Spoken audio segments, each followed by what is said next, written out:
Good afternoon, everyone, and welcome to Snowman Sunday Afternoon Baseball, presented by BetUS and Invader Coffee. Today's game, hello, Winnie Pooh. My kitten decided to join me, and I got to get her down here. I'm sorry about that. This afternoon's game features the Minnesota Twins at 47 and 46, one game above 500.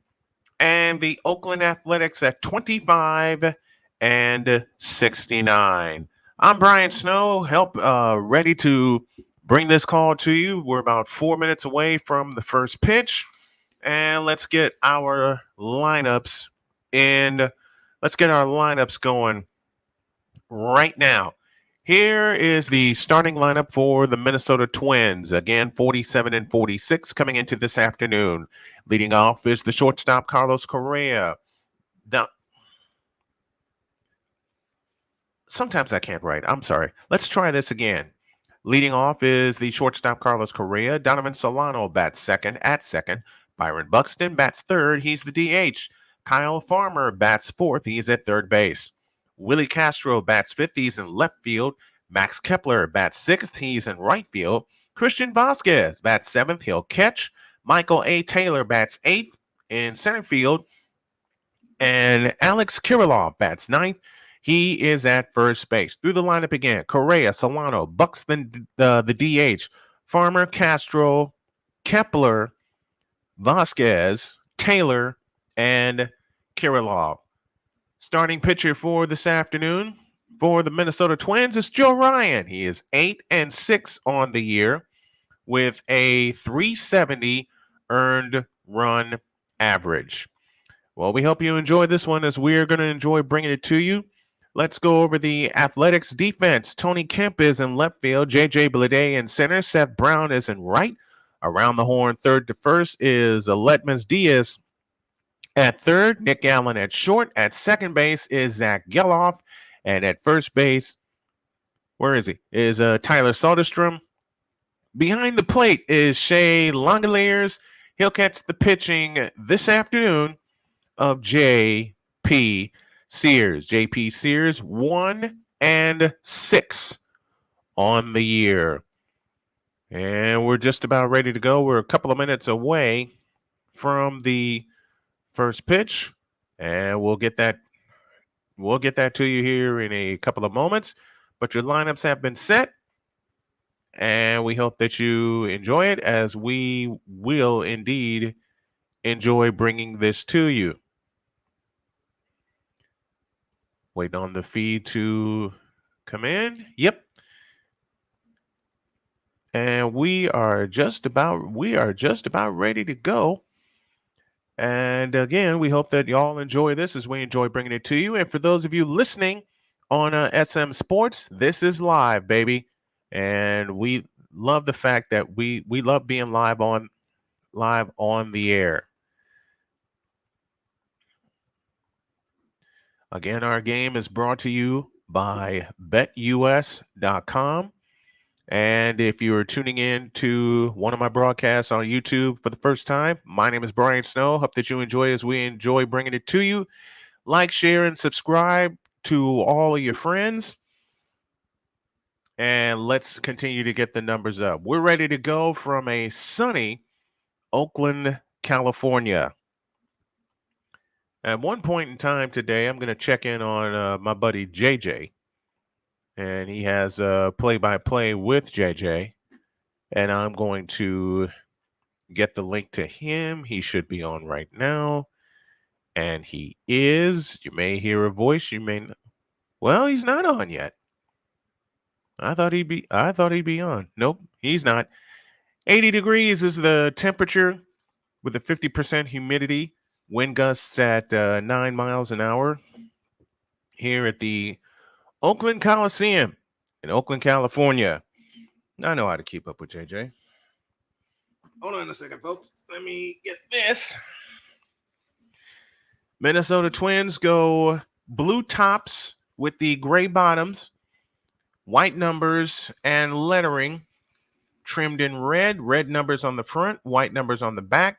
Again, your lineup: Correa, Solano, Buxton, Farmer, Castro, Kepler, Vasquez, Taylor, and Kirilloff. And you wonder about one Carlos Correa, who supposedly had two deals in place. Last two starts for JP Sears. He went 7 1/3 at Detroit, 5 at Boston. He threw 90 pitches against Detroit, 89 against the Red Sox. Each time he struck out 4. And JP Sears, as mentioned, 1-6 on the year for the lefty. He has a 397 earned run average. Oakland Athletics, who will unfortunately soon become the Las Vegas Athletics, and I hope there's a last-ditch effort for that not to happen. I don't want to see the A's in Las Vegas. I'm used to calling them the Oakland Athletics. And I know they were Philadelphia before anything else. Tony Kemp in left, J.J. Bleday in center, Seth Brown in right, third to first, Aledmus Diaz, Nick Allen, Zach Geloff, Tyler Soderstrom. Shea Langoliers will catch J.P. Sears. And the spotlight is on Tyler Soderstrom, who is wearing the pants the traditional way with the high legs. Somehow I figure out how I can use this tablet to do better with my my scorekeeping. But we're just about ready to go here from Oakland, and from here for me in studio. As mentioned, if you haven't listened to one of my broadcasts, hope that this is your first one. Please like, share, and subscribe on YouTube at Snowman Multimedia. And we're ready to go as Carlos Correa is in the right-handed batter's box. JP Sears exclusively will work from the stretch with the ball high on his chest. He looks in, he kicks, he fires, swinging a pop-up foul, and we're underway at 4:09 p.m. 4:09 Eastern Daylight Time, 1:09 Pacific Daylight Time. First pitch temperature 80 degrees. Correa at 233. He's at 11 homers. He's driven in 40 on the year. Correa right-handed batter's box. JP Sears comes set. Looks in and gets his sign, kicks and deals. A swing and a bouncer foul, third base side, and the count is now quickly 0-2. 0-2 the count. Nobody on, nobody out. We're just getting started here in Oakland, California. Last of a 3-game series between these two teams. We'll have Sunday afternoon baseball all the way up until season's end, and then we'll shift our focus to the NFL. And we got more stuff coming for you here inside the Snowman Broadcast Center. 0-2 the count to Correa. The kick and the pitch. Low with a fastball. Or with a slider, I beg your pardon. And the count's now 1-2.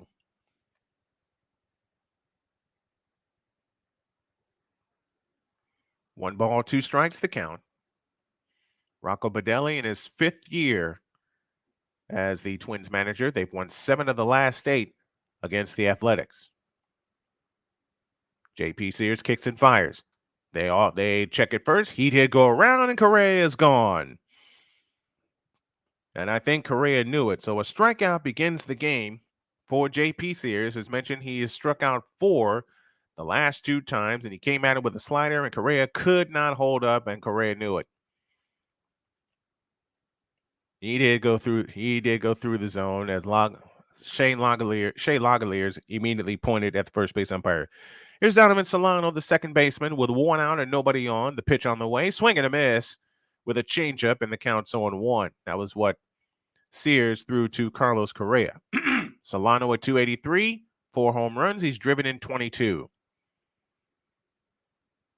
JP Sears now settles, kicks, fires. A swing and a high fly ball into center field. Under its Bleday. He will make the catch, and there's 2 out in the inning. So 2 up, 2 down. Chad Fairchild behind the plate. Charlie Ramos at first. Nick Lentz at second. And Jeremy Rehak at third base. That's your umpiring crew. So 2 out, nobody on. To Byron Buxton, the longtime Twin, who's the DH this afternoon. JP Sears sets, kicks, deals. A fastball inside for ball 1. Byron Buxton hitting at 202. He's hit 15 home runs. He's driven in 36 on the year. From the set, here's the 1-0. He comes low with a sweeper, and the count's now 2-0.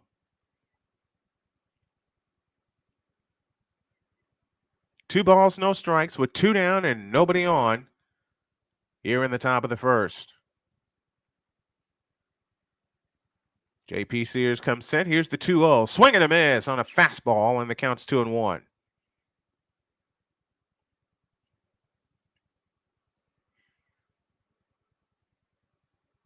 Two balls, one strike.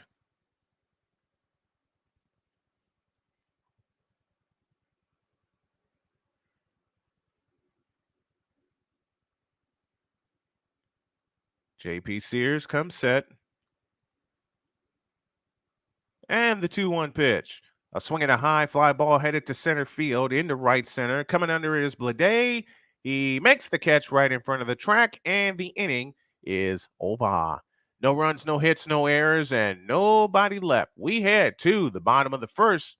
It's the Twins nothing, and the Oakland Athletics coming to bat. This is Snowman Sunday Afternoon Baseball. Back after this.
Ready to go to the bottom of the first. The Oakland A's line up this way. Tony Kemp leads off in left field. Zach Geloff bats second at second. J.J. Blade bats third. He's in center field. Seth Brown bats fourth. He's in right field. Tyler Soderstrom bats fifth. He's at first base. Jordan Diaz bats sixth. He's the DH. Aledmus Diaz bats seventh. He is at third base. Shane Langeliers bats eighth. He'll catch. And Nick Allen bats ninth. He's the shortstop. Through the lineup again: Kemp, Geloff, Blade, Brown, Soderstrom, Jordan Diaz, the DH, Aledmus Diaz, Langeliers, and Nick Allen. It's Castro, Taylor, and Kepler left to right in the outfield. For the Minnesota Twins, Farmer, Correa, Solano, and Kirilloff third to first. Christian Vasquez catches Joe Ryan. And we're having a little trouble with our feed. Give us a minute. As we're ready to go to the bottom of the first here in Oakland, I'll move this over here. And we're ready to go. Ryan from the line delivers outside with a fastball, and the count's now 1-0. Zach Geloff, there's one out in the inning. Sorry, we're late. Hitting at 304, 12 homers. He's driven in 44. From the windup, the pitch, swinging a high pop-up into center field. Taylor coming on. He jogs in. He'll make the catch one-handed, 2 down in the inning. Missed the first out, so I apologize for that. Had a little trouble with our feed, but here's J.J. Blade coming up to the plate. So we're going to make a couple of changes right here, right now. And let's see if this is what I'll be going with from here on out. Joe Ryan is facing J.J. Blade, righty to lefty, swinging a foul at the plate, and the count's 0-1. One strike the count to the left-handed J.J. Blade, 217, 5 homers. He's driven in 18. From the windup, here's the pitch. Swing a slash foul on a play. And the count is now 0-2.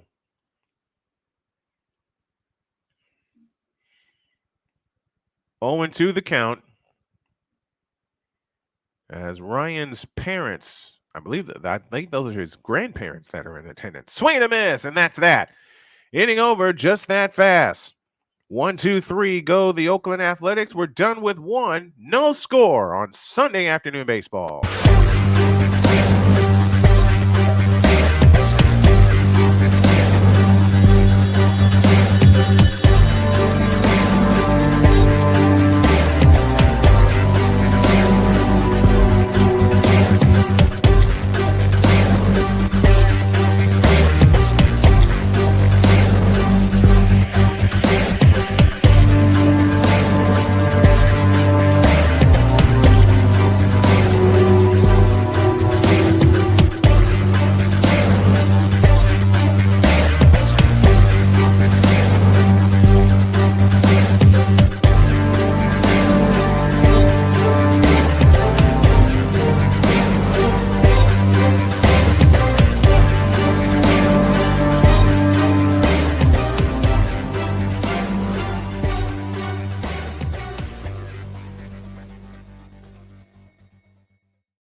Scores. We head to the top of the second. David St. Dennis from the David 3000 Network checking in with us. Glad to have you aboard. As you know, one thing I'm going to do is make sure I have all the information filled in. Not just the lineups either. All right, here we go to the top of the second inning. I think my executive producer, Cole, asked me what length of time are the breaks. And I'm thinking that from here on out, they're going to be 75 seconds.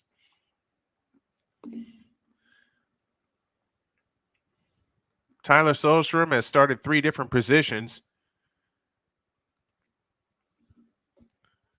He's been the DH, he's caught, and he's played first base. Here's the first pitch upstairs to Kyle Farmer for ball 1. We're in the top of the second, and we have no score.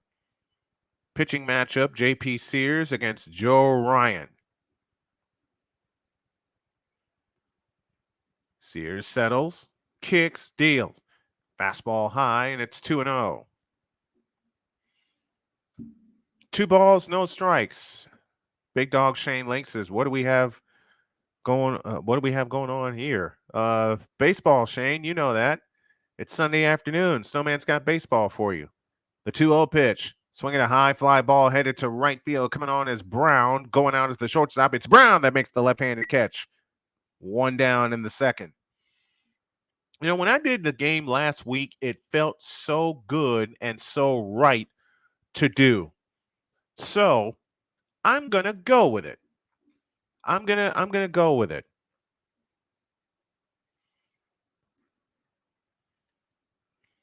One up, one down here in the second. Here's Willie Castro, the left fielder. Sears sets high at the chest, kicks and fires. Low with a slider, and it's ball 1. 1 ball, no strikes as Castro comes in, hitting at .239, 5 homers. He's driven in 18. 1-0 the count. With 1 out and nobody on. The kick and the pitch is the strike on the top of the zone with a slider. And the count's even. 1 ball, 1 strike. David, I'm doing great. I have baseball in front of me. I've got you guys in the chat. Spread the word to your friends about Snowman Multimedia on YouTube. Let's see if we can get to 2,000 subs before Labor Day. Here's a bouncing ball to short. Up with it down. The toss to first. In time. 2 down in the inning. 5 up, 5 down. Royce Lewis is one of the men missing. He's out with an oblique strain. And to answer your question, David, it's probably going to be football. Matter of fact, I have a couple of twists up my sleeve. I haven't gotten back to you because I haven't figured out my schedule yet. Lefty on lefty as Max Kepler will go up against JP Sears for the first time. The pitch, swing and a miss, and the count's 0-1. 93-mile-an-hour fastball. On that, Kepler hitting at 209, 12 homers. He's driven in 30. And I think I know what more I can do with the book that's in front of me. So much to figure out. The pitch on the way, swinging a pop-up foul on a play to the left, and the count's 0-2.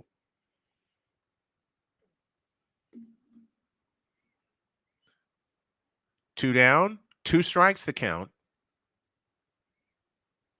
JP Sears comes set. Now settles, kicks, and fires. Swinging a bouncing ball foul, third base side. Will do it again.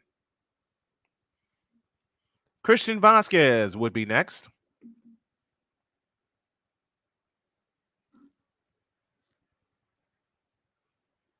I'm still waiting on my buddy JJ to sign in. Wind is kind of still in the outfield. 0-2 the count. And that's JJ's music I hear right now, so I'm going to have to turn that off. The pitch on the way. Missed outside with a curveball. And the count is now 1-2. Sorry about that, folks. 1 ball, 2 strikes, 2 down. Top of the second inning. Blade comes set.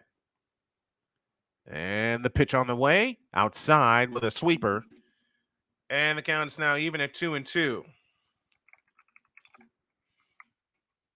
So my friend and producer Cole Johnson is an absolute genius when it comes to production. So I've handed production duties, some of them, off to him. And that's in terms of the setup, the opening, the closing, the pitch on the way. That's way outside. It's 3-2. And part of it is on me because I've had to do things like this by myself for so long. Christian Vasquez, the catcher, is on deck. Sears is ready. And the payoff pitch to Kepler. Swing and a miss. Struck him out after having him down 0-2. He came back 3-2 and wound up striking him out. We go to the bottom of the second. We have no score. Back in 75.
Of the second inning coming up in Oakland. No score as the Twins and Athletics battle here in the final game of this series.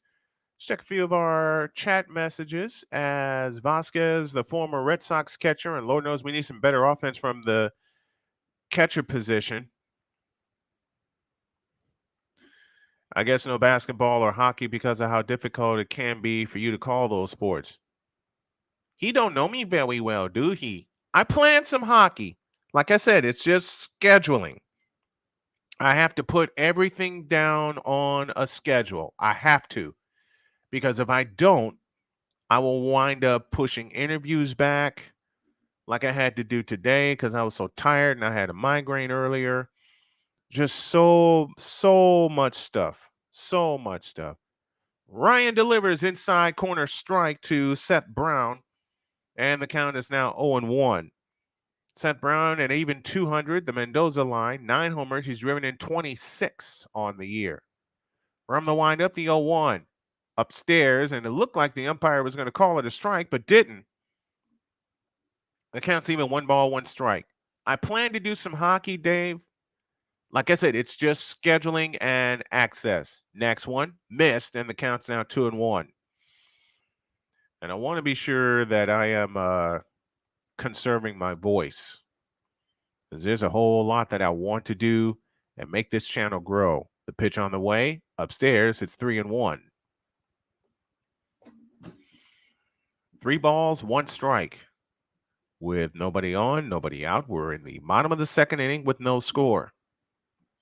From the windup, the 3-1 pitch. Swinging a pop-up, foul out of play, and the count now goes full at 3-2.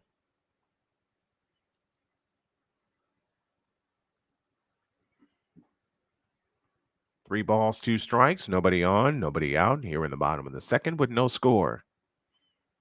Neither team has a hit yet. From the windup, the payoff pitch to Brown is low, ball 4, but we have our first base runner in the form of a base on balls to Seth Brown. Tyler Soderstrom yesterday with an excuse me swing, which pulled the runner off the bag. He got a hit.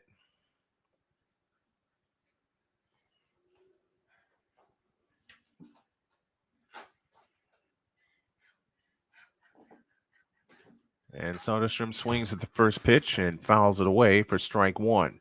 And that was his first career hit. First career hit that he got yesterday. 1 strike to count. 1 on, nobody out. Soderstrom, left-handed batter's box. Ryan comes set. And the pitch. Upstairs with a sweeper. They check at third, no swing, and the count is now 1-1. Soderstrom in Las Vegas hit .254, 20 homers. He's driven in 59.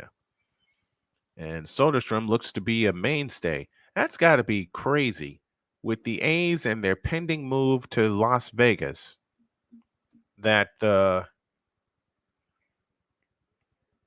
he may return to Las Vegas as a player for the Las Vegas Athletics. I know, tough to figure out. The pitch on the way, outside with a fastball. And the count is now 2-1.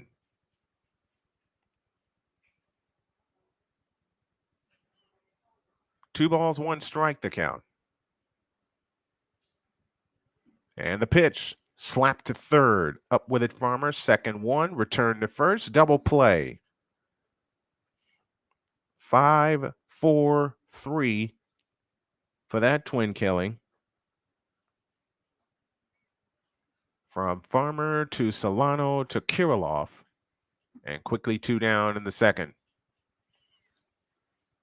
So the first base runner has been erased.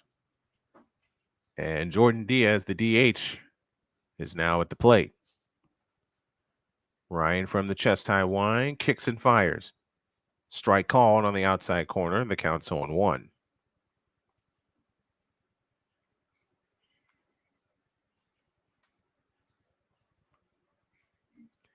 I said 5-4-3. That should have been 6-4-3. I misjudged. That's a swing and a miss, and the count's now 0-2 to Jordan Diaz, the DH. Hitting at .235, 5 homers. He's driven in 10. No score, bottom of the second with 2 out. The pitch, way outside with a splitter, and the count's 1-2.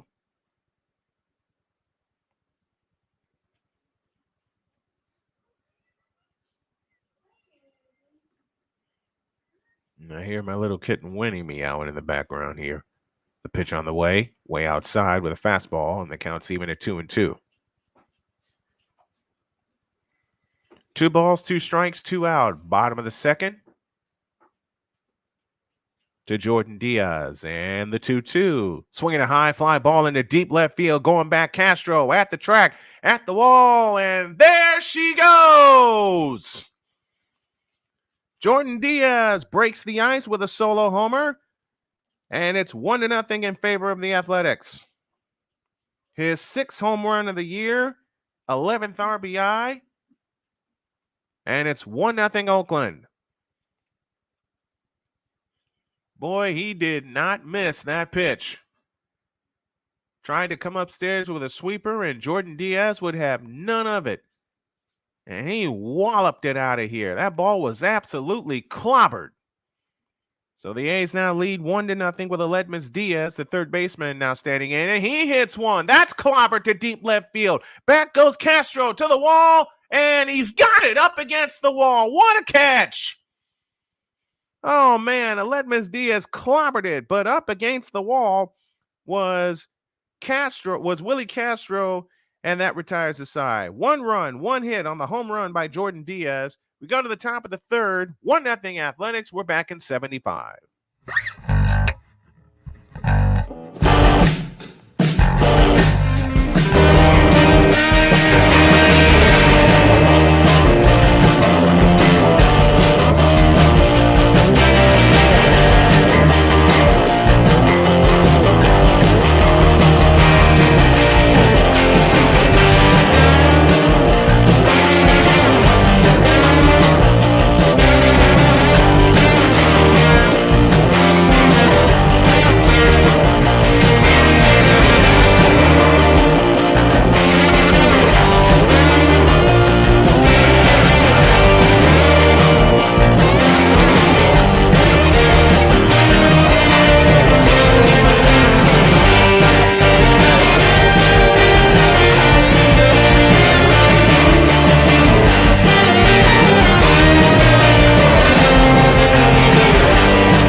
Forgot to turn that off. Top of the third inning here in Oakland, and it is 1-0 in favor of the Athletics, courtesy of a home run from Jordan Diaz, and that ball was absolutely scorched. 7, 8, and 9 due up for the Minnesota Twins. That's Christian Vasquez, Michael A. Taylor, and Alex Kirilloff. Catcher, center field, and first base to face JP Sears. As we now head to the top of the third, Oakland now with a 1-0 lead, and that was a blind catch. Oh, that was a blind catch by Willie Castro. How in the world did he make that catch without even looking? Here's the pitch to Vasquez. It's a strike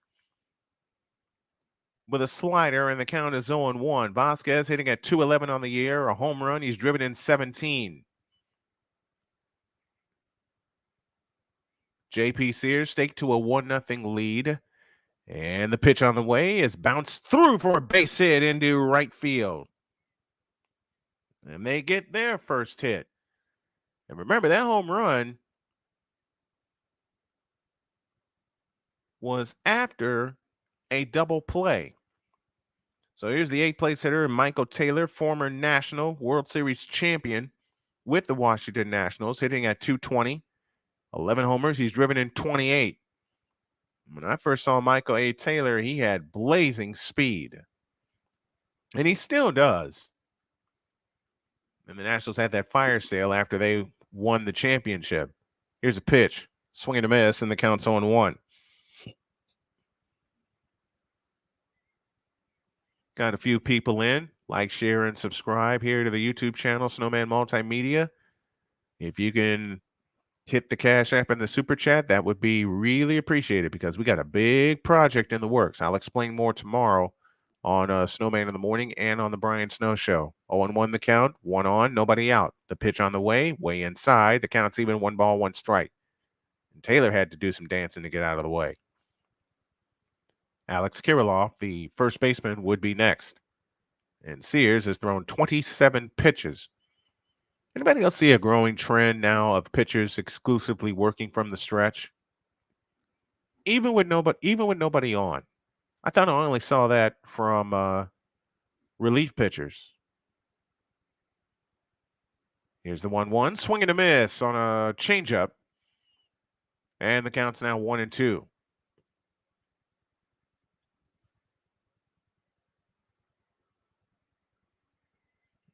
And Sears has a good landing point. 1-2 the count. 1 on, nobody out. Top of the third, and time called by Michael A. Taylor. As mentioned, Taylor, the former national,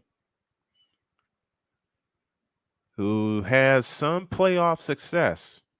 As mentioned, he won a World Series with the Nationals in 2019 after they came back from 3 games to 2 down to beat the seemingly unbeatable Houston Astros. 1-2 to Taylor. Swing and a miss, and that's that. 1 down in the inning. So Taylor strikes out in his first at bat, and here is Alex Kirilloff. Came downstairs with a sweeper that had about 1 million rotations on that bad boy. So Kirilloff comes in hitting at 267 on the year, lefty on lefty, as Sears now sets, kicks, fires, and that's outside for ball 1.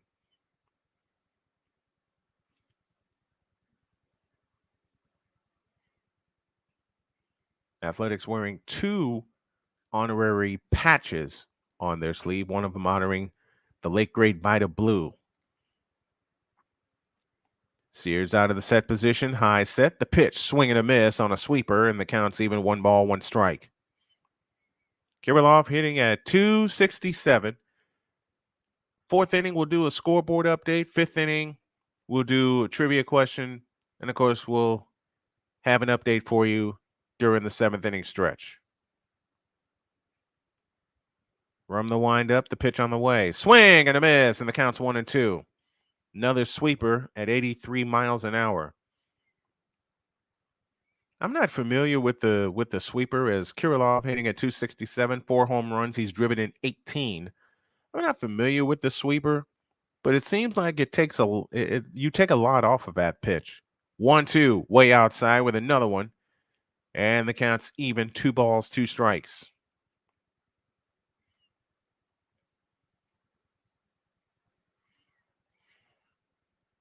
Another thing I have to start doing, especially with my play-by-play broadcast, is write out a schedule of what I'm going to do during them, like the trivia question and all that stuff. Next one, swing and a miss. He got him. 2 down in the inning. So after a leadoff hit, back-to-back swinging strikeouts, and that'll send it back to the top of the order in Carlos Correa. 4 strikeouts now for JP Sears, matching his total from his last 2 starts.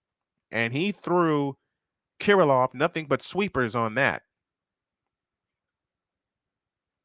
And Kirilloff walking back to the dugout, just looking and wondering, what happened? Correa 0 for 1 with a strikeout, and he takes a sweeper for a strike, and the count's 0-1.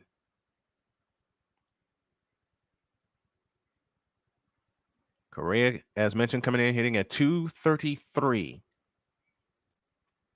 Coming into this afternoon.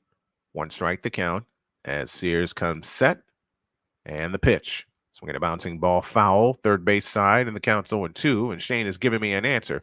It's a slider thrown with a ton more break. You take a bit off of it in order to break more, which prompts a fundamental question, Shane. Does it put a lot of torque on your arm when you throw that pitch?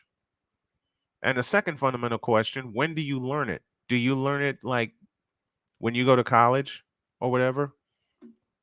Just curious as a former pitcher. 0-2 to Correa. And the pitch on the way. Way inside. It hit him. It hit him. So now Correa is now on at first. He's on for the first time. And it did graze him. So now the tying run stands at second with 2 out, and Donovan Solano, who flew out to center field, his first time up.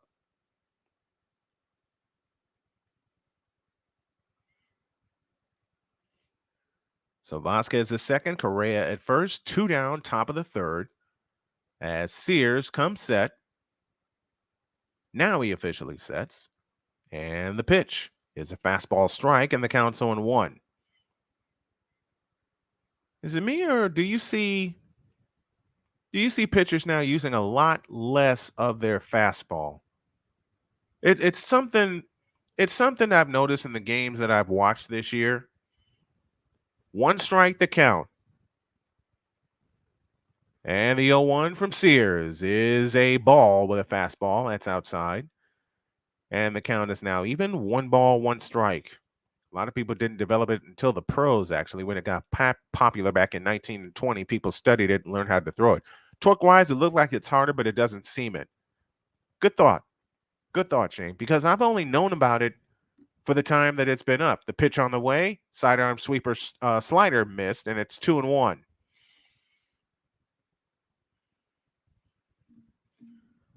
Two balls and a strike the count with 2 down and 2 on. So the Twins have an uprising. A hit, 2 strikeouts, and a hit by pitch is where we stand right now. It's 2-1 to Donovan Solano, and that is slapped to third, and the race to third is on, and it's won by Diaz, and that's that. So a fielder's choice ends the inning. No runs, a hit, no errors, and 2 left. To the bottom of the third, it is 1-0 in favor of the Athletics. Back in a minute.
Bottom of the third coming up.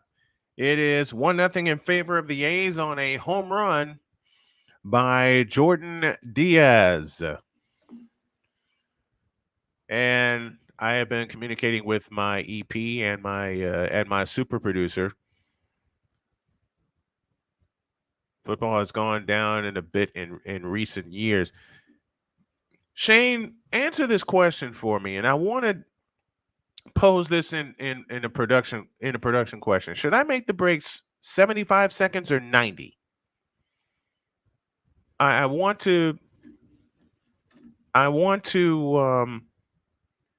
allow my voice enough time to rest, and then I also want to sell the daylight side of this. Here we go to Shane Langoliers, and he takes a fastball on the outside corner for a strike, and the count's 0-1.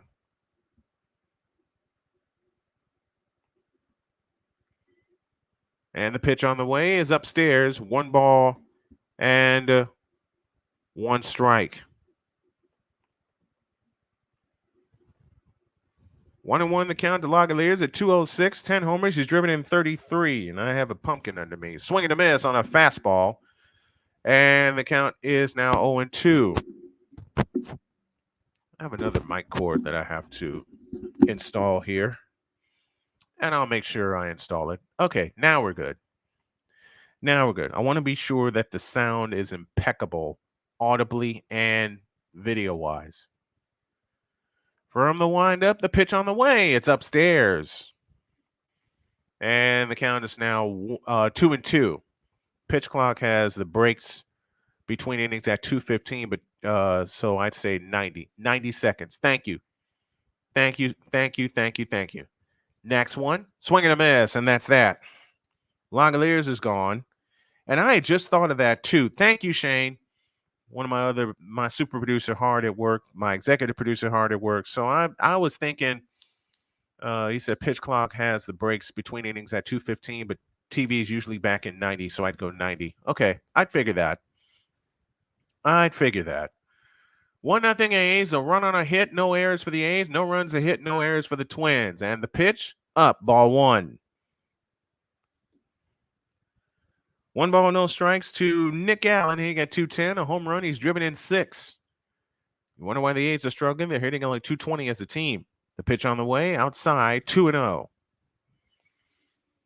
And what I'll also do going forward is something I love to do when I research my games is a lot more research, a lot more notes. I had some printed, but I didn't grab them, and that's on me. Next one, swinging a high pop up. Behind second base is Solano. Backs up, makes the one-handed catch, 2 down in the inning. So 2 up, 2 down to Tony Kemp.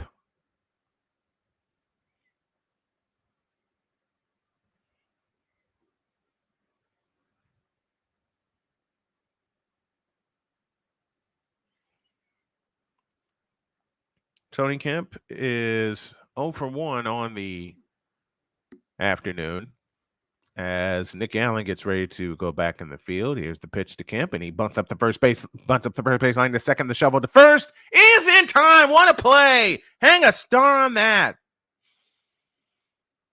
Tony Kemp tried it, but Donovan Solano was not having it. What a play! We go to the 4th.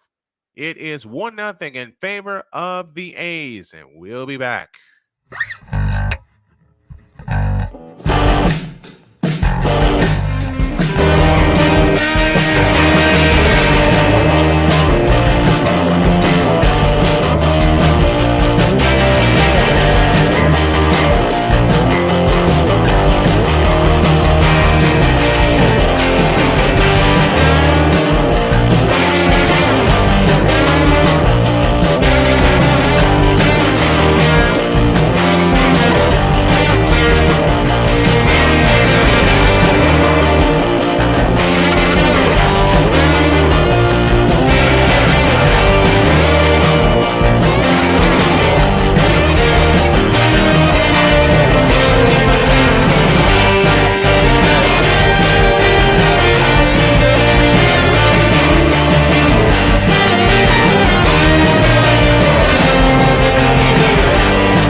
To the top of the 4th we go on a great play by Donovan Solano as Tony Kemp tried to bunt to the right side.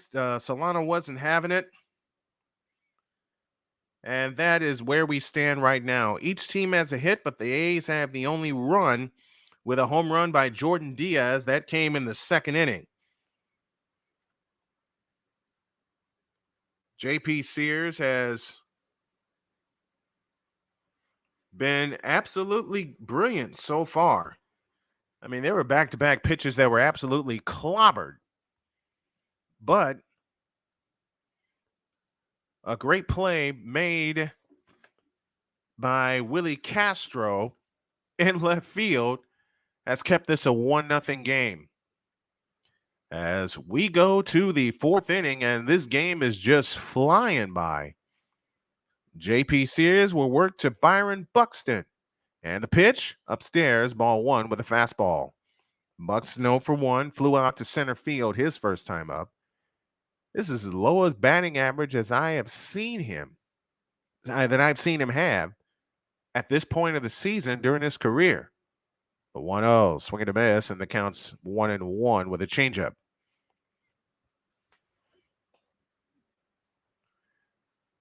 One ball, one strike. And I've written it down in my notes that I will do I would use the 6th inning for trivia and the 5th inning for the updates. That's way inside with a sweeper. And the count's 2-1. 2 balls, 1 strike to count. There's a hashtag I'm going to put in the chat, and I'd appreciate it if y'all would spread the word about it because it's something that I want to do for 3 good causes. The 2-1, swinging a shot foul. And that was down the third baseline.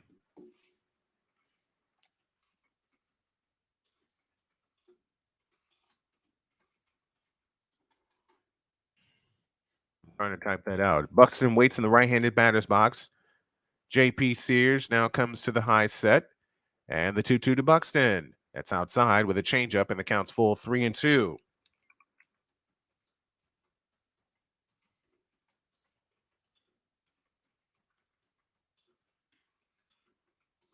Three balls, 2 strikes to Byron Buxton. The payoff pitch. Strike. Oh, yes, he did. Strike 3 called, and Buxton knew it. Buxton knew it. He just started walking away. I thought he wasn't going to call that one for a moment, but bang, right on the corner. And Buxton knew it. He was about to head to first, but then the umpire rang him up. So 1 up, 1 down here in the 4th.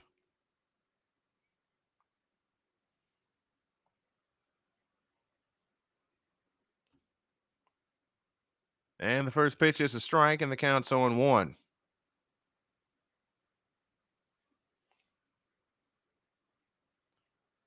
0-1 the count to Kyle Farmer. I nearly messed up my book. The 0-1 swinging a high fly ball headed into, that's a pop-up behind second base. Nick Allen shields his eyes, makes the catch, 2 down in the inning.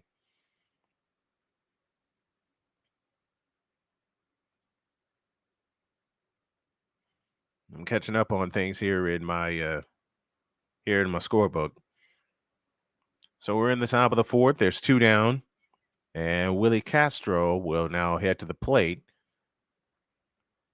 as we have played almost 3.5 innings in only 45 minutes. JP Sears comes set. And the first pitch to Castro is outside for ball 1. 1 ball, no strikes with 2 down, nobody on here in the top of the 4th inning. We'll see how much this game flies by. There's a swing and a miss on a fastball. And the count is now even, 1 ball, 1 strike.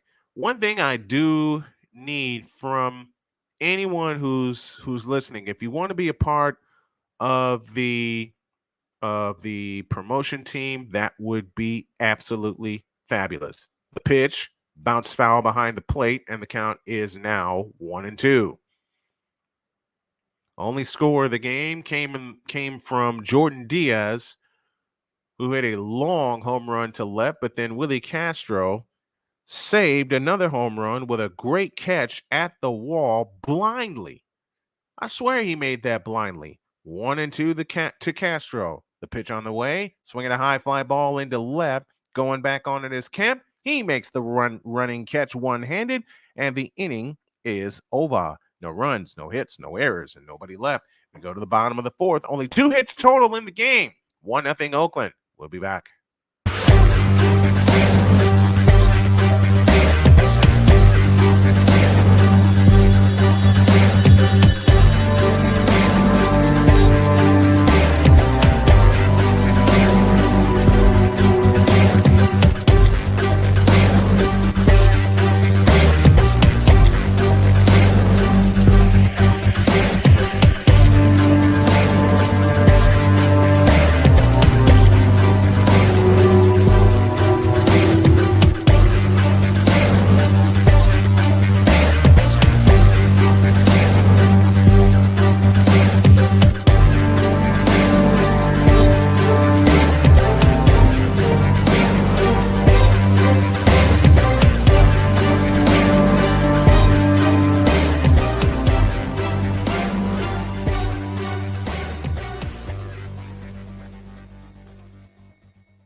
Bottom of the 4th on Snowman Sunday Afternoon Baseball, presented by BetUS.com.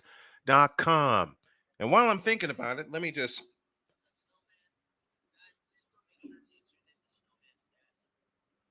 JJ just gave me a shout on his channel. Thank you, JJ.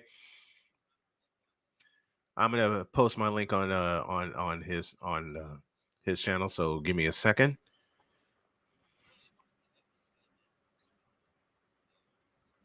I hope JJ gets time to come over here. Well, his game was supposed to start at 1.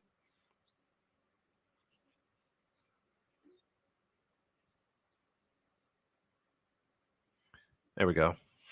All right, so that's been posted. We head to the 4th inning as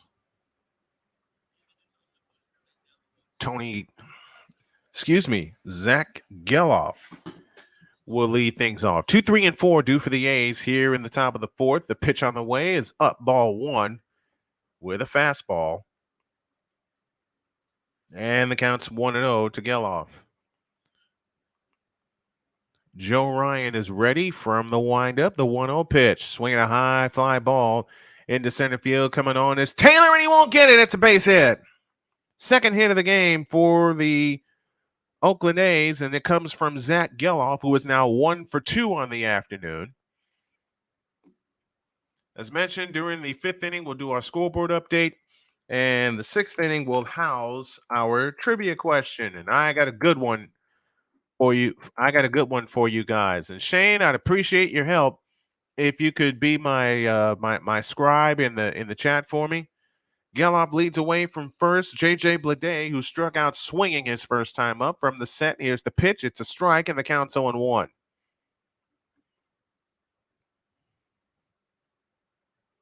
One strike to count. Bleday 0 for 1. He struck out swinging his first time up. Righty to lefty. Ryan kicks and fires. It's fouled out of play, and the count's 0-2. One thing I got to remember to do is what my wife tells me to do when she's in the booth with me, and that's drink a lot of water.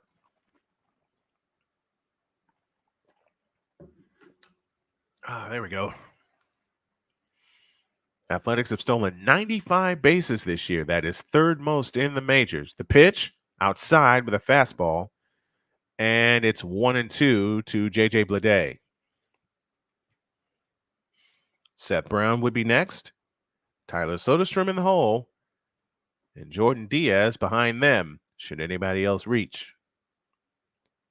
And the 1-2 bounced in front of the plate. Good save behind the plate by Vasquez. And that evens the count now at 2 balls and 2 strikes.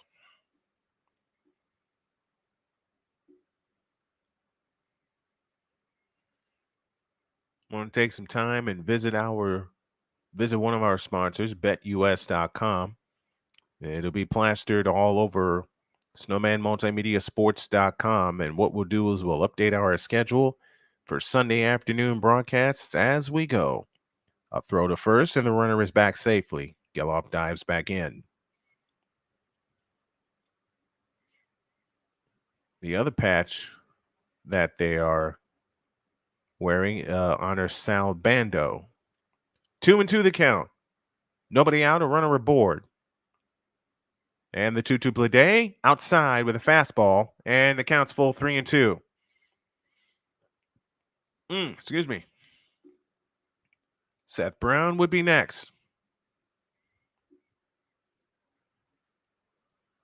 3 balls, 2 strikes, nobody out, a runner aboard, bottom of the 4th inning in a game in which time-wise is flying by. Throw to first, and Geloff just does get back again.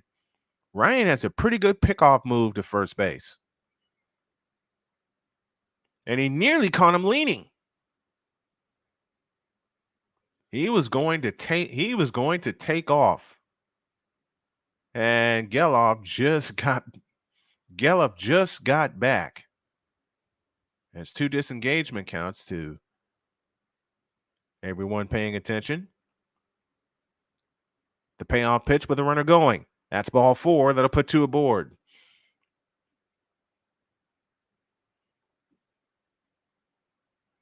So now the first 2 runners have reached for the Athletics in the form of a single and a walk, and Seth Brown heads to the plate. 5th inning, we will Okay, Shane, here's a couple of notes I need you to put in the chat. The fifth inning, we'll do our scoreboard update, and the sixth inning, we will do our trivia. As a quick meeting is now happening on the mound.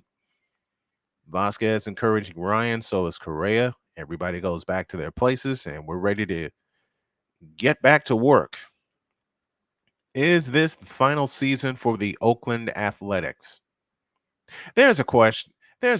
Shane, zap that down and put it in the chat if you would. Is this the final season for the Oakland Athletics?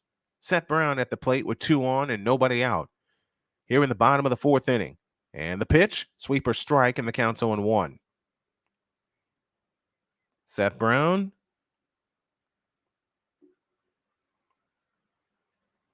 walked his first time up. So no official at bat.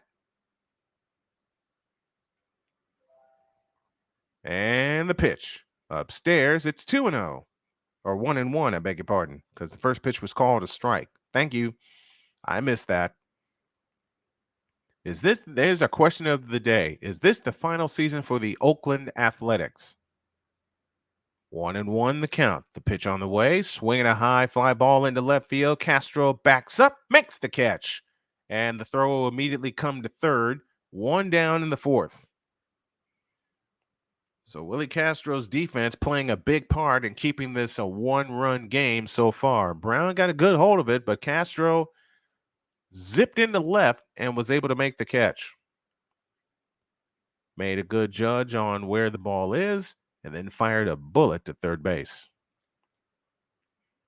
Nobody was moving, and now you keep the double play in order. Tyler Soderstrom grounded to second his first time up. He's 0 for 1. 2 on, 1 out here in the bottom of the fourth inning. And the pitch is up for ball 1. Sunday afternoon baseball here on Snowman Multimedia, Twins and Athletics. Hope you enjoy as we enjoy bringing it to you.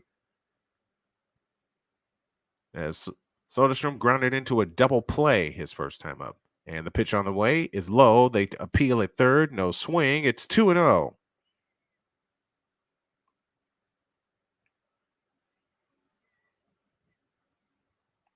Two balls, no strikes. 2 on, 1 out. Here in the bottom of the fourth. The pitch, swing and a miss, and the count's 2-1.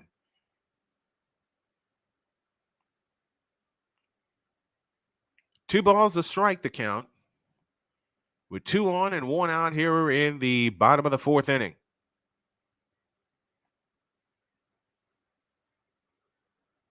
Soderstrom waits, and the 2-1 from Ryan is slapped into right field for a base hit. Rounding third is Geloff.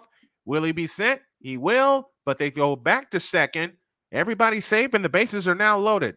So Geloff puts the brakes on at third, and with 1 out, the second hit of the inning for the Athletics in the form of Tyler Soderstrom. And now you have the bases full of Athletics with 1 out here in the bottom of the fourth inning. Now what do you do? What do you do if you're Ryan? If you're Joe Ryan and you're in a mess, you have Jordan Diaz at the plate, who was the reason it's 1-0, and Ryan steps off the rubber. And the home plate umpire alerts everybody that's 1 disengagement by Ryan. And you got to think, because you got runners all over the place. Here's the pitch. Swinging a high fly ball into left field. Castro coming on. He makes the catch. What a catch by Castro. Runner tags and comes home in the form of Zach Geloff. He scores on a sacrifice fly. Boy, if that had dropped, that had cleared the bases, but Jordan Diaz makes it 2-0.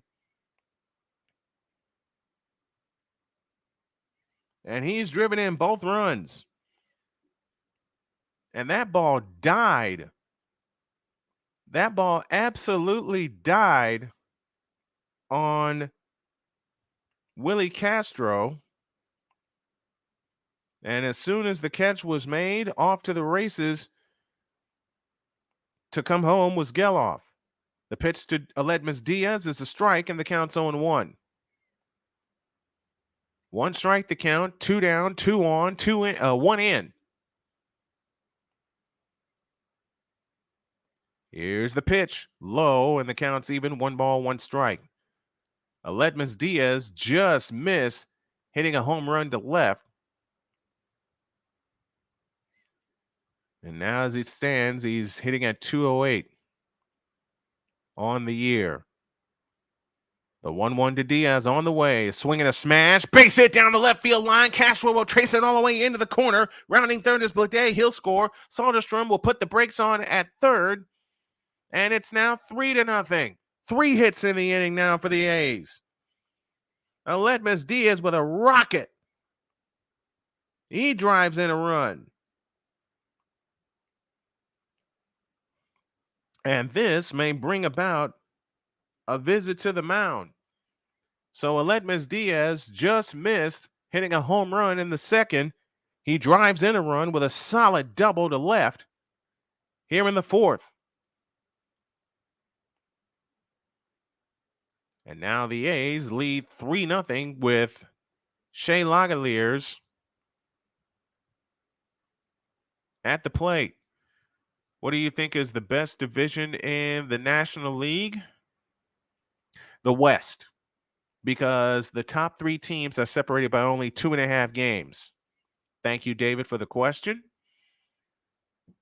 But again, I'll repeat his question, and I'll highlight his question right now.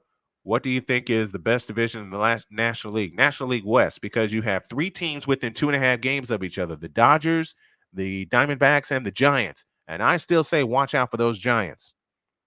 Shea Langeliers at the plate, 0 for 1 with a strikeout back in the third. 2 in, 2 on, 2 out. Here in the bottom of the fourth inning. And the pitch on the way is a strike, and the count's 0-1 with a fastball.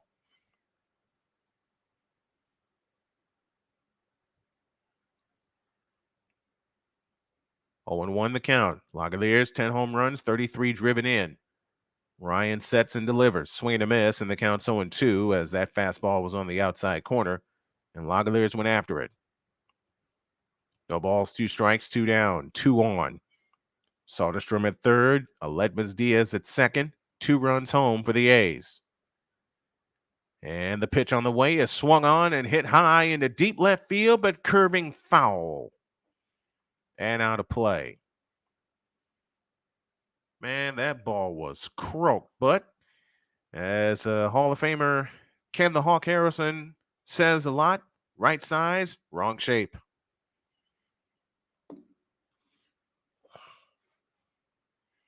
Oh, 0-2 the count to Langeliers. He'd love to put a dent in this game also. The 0-2 from Ryan is swung on and hit foul out of play to the right. Count stays where it is at 0-2. Again, as mentioned, Langeliers struck out his first time up.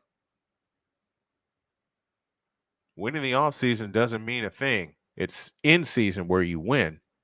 Once again, the 0-2 from Ryan is outside with a sweeper, and the count's 1-2, so Langeliers stays alive. Scoreboard update coming in the 5th inning, and our trivia question will come in the 6th. It's 3-0 Oakland here in the bottom of the 4th. This was flying along until this happened. Ryan's pitch slapped foul to the backstop. We'll do it again.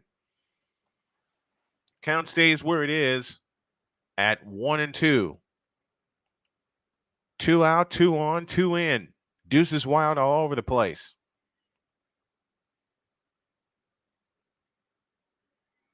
One ball, 2 strikes to Shea Langeliers. Nick Allen would be next. Ryan comes set, looks in, and now delivers. Swing and a miss, and the inning is over. 2 runs on 3 hits, no errors, and 2 left. So the A's have some breathing room. Our scoreboard update comes your way next as the A's lead the Twins 3-0.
Instagram involved in this, and I'm going to figure out a way to, excuse me, to connect it on the main channel here. We go to the fifth. It is 3-0 in favor of the Oakland Athletics, who got 2 runs in the bottom of the 4th inning. And I'm going to try to figure this out right. I'm going to try to figure this out right now. But unfortunately, I can't. Doggone it. Doggone it. I thought I could do this. Okay, let's go through our scoreboard update. End of 3 in Philadelphia. San Diego leads Philadelphia 1-0 as the Phillies look for the sweep. St. Louis over Washington 8-3. They're in the bottom. They're in the top of the 8th inning. Texas leads Cleveland 6-5. They're in the top of the 9th. Yankees lead Colorado 3-1. They're in the bottom of the 7th inning. Oakland leads. Well, that's the game I'm doing right now. Duh. Seattle 2, Detroit 0. They're in the top of the 5th inning. Dodgers and Mets are in a delay. Angels and Astros are later. And a couple of finals. Giants beat Pittsburgh 8-4 in 10. White Sox beat the Braves 8-1. And Miami loses to Baltimore 5-4. To the 5th inning we go as Max Kepler leads off and swings and misses at the first pitch for strike 1. Toronto beat Arizona 7-5. Cincinnati goes down to Milwaukee 4-3. Tampa Bay doubled up by Kansas City 8-4, and the Red Sox beat the Cubs by a final of 8-5. Next pitch misses, and the count's even 1 ball, 1 strike. And thank you, Boston Red Sox. Why? Because I don't like the Cubs. 1 ball, 1 strike. Top of the 5th inning, and Max Kepler swings at the next pitch and lifts it high to center field. Blade trotting under it. He makes the catch with the right hand, and there's 1 out in the 5th. And Max Kepler is now 0-2 on the afternoon. Got to bring Christian Vasquez to the plate, who singled and was forced at third base back in the 3rd inning.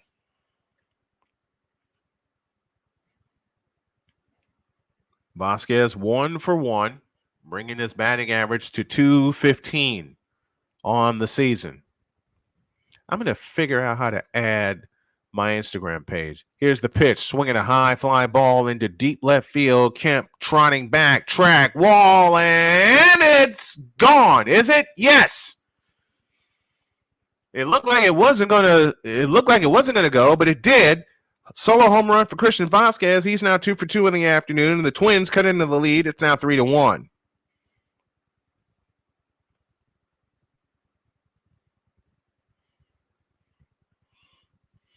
That wall is so high out in left field, and Christian Vasquez is about to get the Twins vest.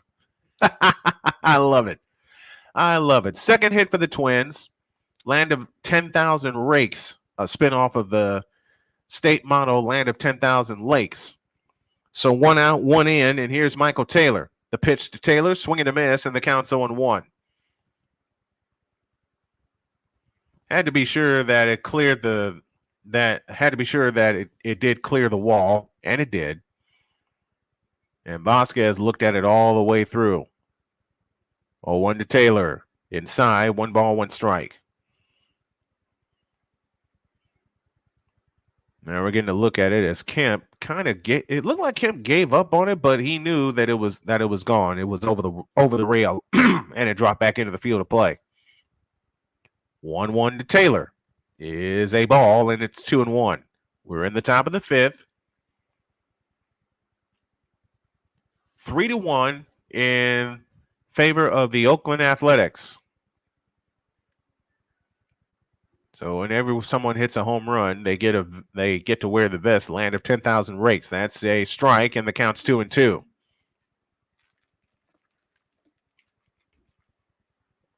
Two balls, 2 strikes.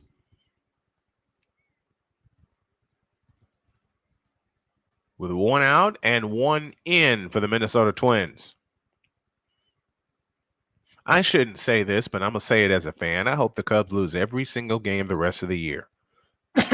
Excuse me. I know that's harsh.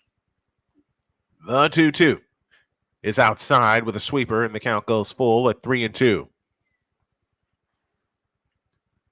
And I know a lot of people are going to ask, why do you feel that way? I'm a South Sider, period.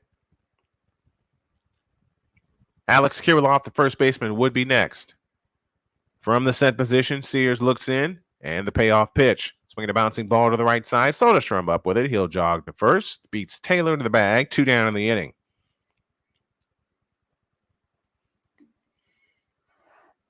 So 2 down, a run home for the Minnesota Twins. Beg your pardon. And that'll bring left-handed hitting Alex Kirilloff to the plate, who struck out his first time up. 5 strikeouts on the afternoon for JP Sears. Lefty on lefty is this matchup as Sears comes to the set position. And the pitch is a strike of the fastball, and the count's 0-1. Kirilloff, 266 batting average coming into this afternoon. Sears is set. And the 0-1 bounced foul, and it's 0-2 quickly. So a home run by Christian Vasquez makes the score 3-1 in favor of the Oakland Athletics. They've out-hit the Twins 5-2.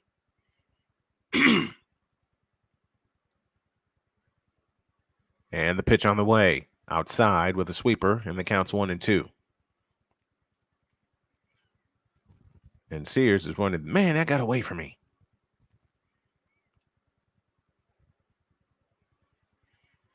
One ball, 2 strikes, the count. As Sears comes set. And the pitch, swinging a high fly ball into left field, drifting back on it, backtrack. Whoa, and it's gone! Alex Kirilloff leaves the yard. And it's a 3-2 ball game. 2 solo home runs in the inning. It didn't look like he got a good hold of it, but it's out. 3rd hit of the day for the Minnesota Twins. 2 of them have come in this inning, and now Kirilloff gets to wear the vest of a land of 1,000 rakes. And that was an opposite field home run. He put a good jolt into it and banged it over the home run line, the yellow line. And back to the top of the order in Carlos Correa, and that pitch is low and inside for ball 1. 1 ball, no strikes. 2 out, 2 in. 3-2 game. The A's were cruising along until now. The pitch to Correa. Inside, and it's 2-0. Correa 0 for 1, hit by pitch in the 3rd inning, coming in at .233 batting average on the year. I might do some more baseball just to get back into a rhythm. We'll see how the schedule goes, because it's all about the schedule for me right now. Swing and a miss on a changeup, and that had Correa flying into the other batter's box. Minnesota Twins, 47% of their runs have been via the home run. And that is 5th in Major League Baseball. You know who's number 1? The best team in baseball, the Atlanta Braves, who lost to my beloved White Sox, surprisingly, 8-1. So Correa down 2 balls, or up to, I should say, 2 balls and a strike.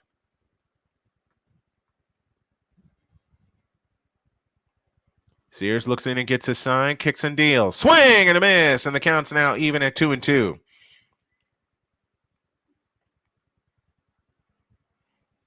Here's a question, and Shane, I hope you're still tuned in and still listening. Who was one of your favorite right-handed batters? I've got 2 of them in mind. The 2-2, swinging a bouncing ball back to Sears. He spears it, throws to first in time, inning over. 2 runs, 2 hits, no errors, nobody left. Well, the Twins have made a game of this. We go to the bottom of the 5th. It's the Athletics 3 and the Twins 2.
came back too early. You know what word I should have added is underrated in terms of a right-handed hitter. Because I saw some highlights of one of my favorite underrated right-handed hitters, and his name was Andres the Giant Galarraga, the big cat himself. Yep, Andres the Giant Galarraga, one of my all-time favorites. Ryan delivers to Nick Allen, and it's upstairs for ball one as we begin the bottom of the fifth inning. Got some trivia coming for you in the top of the sixth. I'll give the question at the top of the inning and the answer at the bottom, unless someone gets it first. Ryan delivers a strike with a fastball, and the count's even. 1 ball, 1 strike. Nick Allen is 0 for 1. He popped out in the third inning. Popped out to second. And that is swung on and fouled out of play, and the count's 1-2. 1 ball, 2 strikes to Nick Allen. Twins got 2 in the top of the fifth. Athletics trying to answer. Ryan from the chest high wind delivers the 1-2, and it's outside.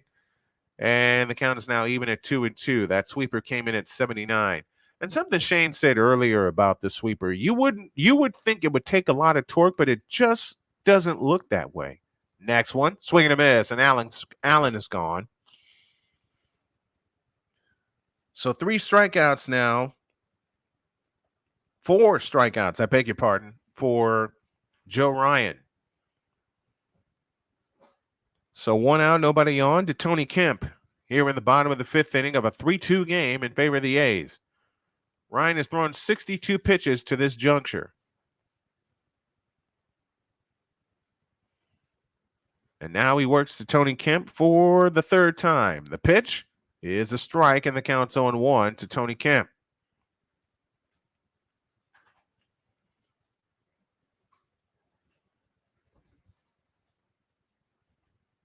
Oh, 1 the count. Ryan kicks and fires. Is low and inside, and the count's now even.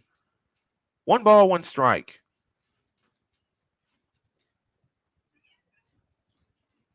Kemp 0 for 2 with a fly out and a ground out. The pitch on the way is bounced foul, third base side. And the count's now 1-2.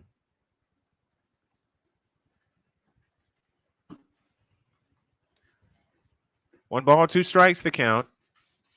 Big Dog says Manny Ramirez. I like Manny. Manny Ramirez is good. But like I said, one of the best underrated hitters I've ever seen was Andres Galarraga. Now, I saw some of his legendary, and I do stress the word legendary, swings. The pitch on the way, swinging a shot towards center field. That'll get down for a base hit. So Kemp is now 1 for 3 with his first hit of the afternoon, 5th overall for the Oakland Athletics. And that'll bring Zach Geloff to the plate, who singled and scored his last time out.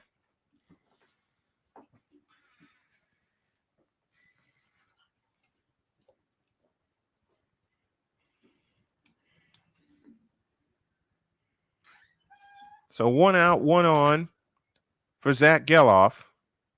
Flew out to center, singled and scored. 1 for 2 on the afternoon. Way upstairs with a fastball. And the count's 1-0. In terms of the wild card, it's Baltimore and Toronto who have the 2 wild card spots right now. Houston, Yankees, Boston, and LA competing for the other slots. In the NL wild card, it's all about the Giants in Miami and Arizona. Philadelphia, Cincinnati, and San Diego chasing them. 2-0 the count to Zach Geloff. And the pitch on the way is a strike. Throw to second. And safe! So Tony Kemp in his speed swipes second base. Had to wait to get the right call, and they did. And Kemp had that base in his back pocket, but a great throw by Vasquez.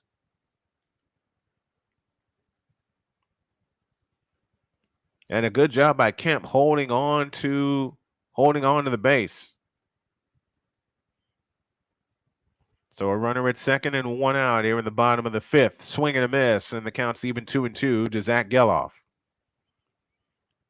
JJ Bleday, who walked and scored last inning, would be next. A's trying to get those runs back that they surrendered in the top of this inning. We're in the bottom of the fifth of a 3-2 Oakland lead.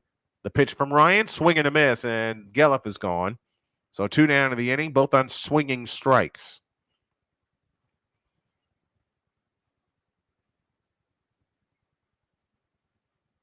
Here's JJ Bleday, who struck out, walked, and scored. So officially, he's 0 for 1. He walked and scored last inning as the A's got 2 runs, led 3-0, but then the Twins flexed their muscles in the top of this inning. And the pitch on the way, slapped foul, third base side, and the count's 0-1. If you're new to my channel, my name is Brian Snow, bringing you Snowman Sunday afternoon baseball. Please feel free to like, share, and subscribe to all of your friends. We got a subscriber drive on. Next one, low and inside. And the count's even, 1 ball, 1 strike. YouTube.com/@Snowman Multimedia is the channel that you need for the best in sports and the best in sports coverage. Also, give a check to snowmanmultimediasports.com as well. The 1-1 pitch, slapped foul, first base side. And the count's 1-2. 2 down, 1 on. Tony Kemp, the runner at second here in the bottom of the fifth inning. 3-2 in favor of the Oakland Athletics. I always knew them as the A's until they spelled out their word, I think beginning in 87. Well, that's since when I've been watching baseball. 1-2, swing and a miss. Bleday is gone. And that will take care of that. So Ryan winds up striking out the side. No runs, a hit, no errors, and 1 left. We got a ball game. 3-2 in favor of the Oakland A's as we go to the 6th inning.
Sunday afternoon baseball, Snowman style, as I'm posting something to Instagram to that effect as we get you ready to go to the top of the 6th inning. 2, 3, and 4 due up for the Minnesota Twins, who trail 3-2 in this very competitive ball game. Man, there's so much that I'm learning in terms of how to promote this, how to get it out there, and how to just do this better. And I have to treat these broadcasts the same way I treat my broadcast when I'm at a stadium. Here we go to the top of the 6th inning. JP Sears into his 6th inning of work. He's thrown 72 pitches to date. Donovan Solano, who made a brilliant play, and he slaps one to short. Up with it, Nick Allen. The toss across to first is in time. 1 pitch, 1 out. Here in the top of the 6th.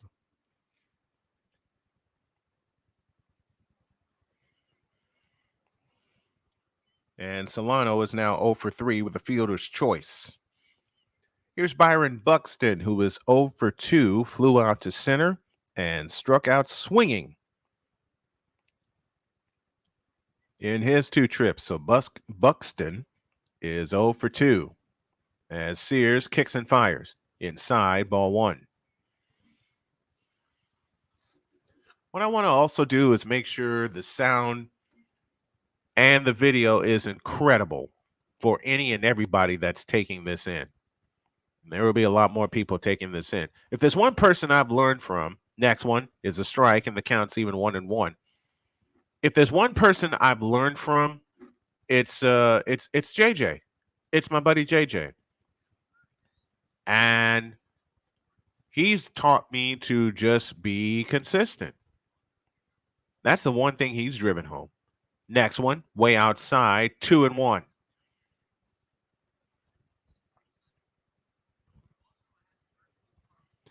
And JJ has a new podcast coming out. I'll tell you more about that when we go along. I promised y'all a trivia question, did I not? I sure did. The 2-1 pitch, swinging a bouncer foul, third base side.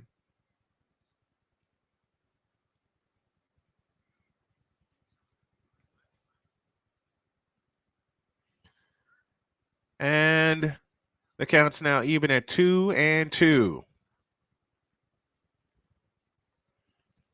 2 balls, 2 strikes, the count. So one thing JJ has told me, and he's told me this often, it's like getting on a bike. For those of you who don't know, the 2-2 pitch from Sears is way outside. Count goes full 3-2, and Sears is now relying on his fastball a lot more. You may hear JJ's voice in the background because I'm watching his stream too. 3-2 the count to Byron Buxton. Sears comes set, and the payoff pitch, strike 3 called, and Buxton do it again. Second time he's been called out on strikes. Ready to hop to first, but nope, can't do it. Couldn't go to first as he was rung up on strikes, and a great pitch by JP Sears. As we move to Kyle Fama. Here in the top of the 6th. The pitch on the way is a strike, and the count's 0-1. Farmer 0 for 2, flew out to right, popped to short.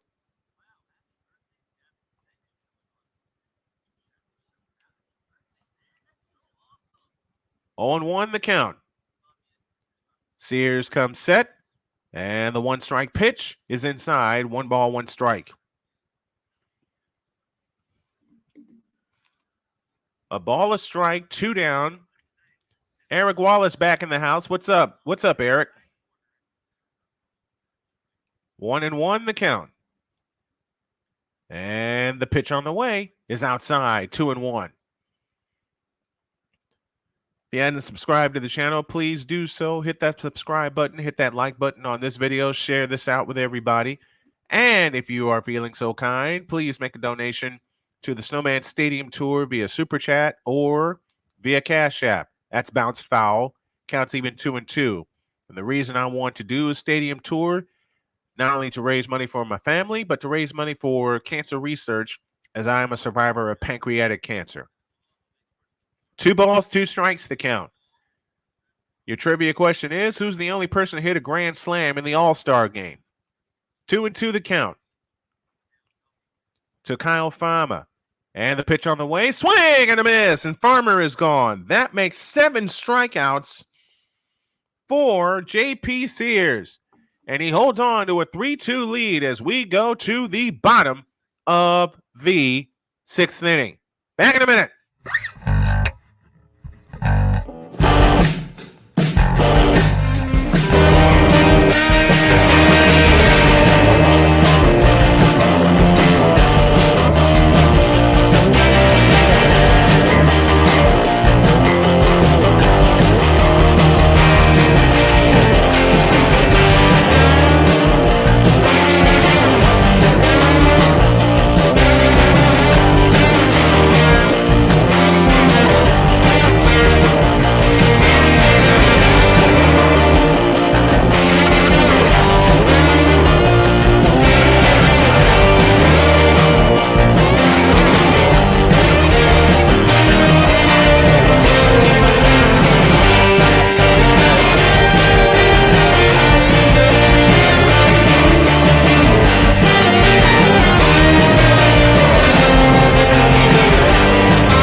Oh boy.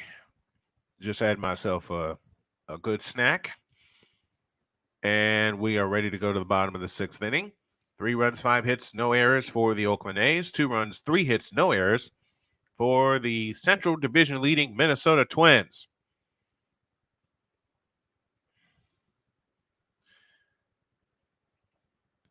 And let's give the answer to our trivia question. Name the only person to hit a grand slam in the All-Star game. And that person is Fred Lynn. Occurred in 83 in my hometown of Chicago. Joe Ryan set to start his sixth inning of work, trailing 3-2 on the afternoon. As he works from the wind and delivers, and that is slapped foul, first base side. And the count's 0-1. Few years, Eric says, Snowman, that's awesome. My mom's a survivor too. A few years ago, Thanksgiving was hell because mom had to spend it in the hospital for a week plus. Boy, I understand that. Thanksgiving 2 years ago was crazy for me. And that is a hit by pitch as Seth Brown gets hit. And he'll trot to first and on for the second time. He's officially 0 for 1. And doink, it bounced first, but then it hit him. Boy, that hurts. That absolutely hurts. If you can donate via Super Chat for the stadium tour to not only help my family, but raise money for cancer research and the Hamlin Foundation. It's a threefold purpose. Excuse me. And Tyler Soderstrom takes a fastball outside for ball 1 from Joe Ryan, who has now thrown 79 pitches to date. Soderstrom singled in the 4th inning. He bats here in the 6th, 1 for 2 on the afternoon. Ryan's pitch upstairs. They appeal, no swing, 2-0. Again, the answer to our question, who's the only person to hit a grand slam in the All-Star game? That answer is Fred Lynn. The year was 1983. The 2-0, swing and a miss, and the count's 2-1.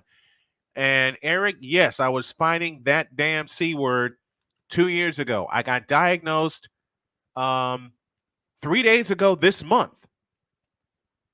Well, the official diagnosis came on the 19th. That's outside. And it's 3-1. The official diagnosis came on the 19th of July, 2021, but the discovery came this month, 2 years ago. Next one, fouled out of play, and the count's full 3-2.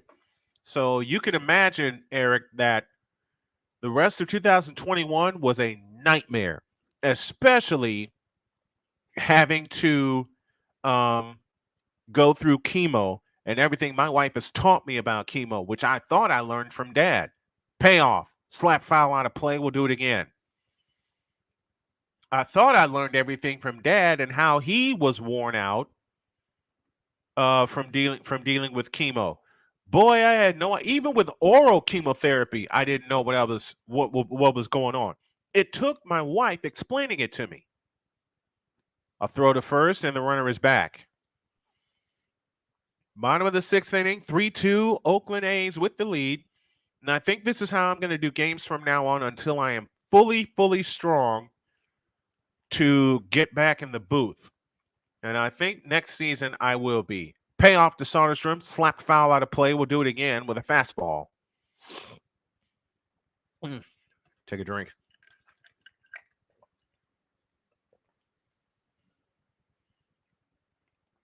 Jordan Diaz is next.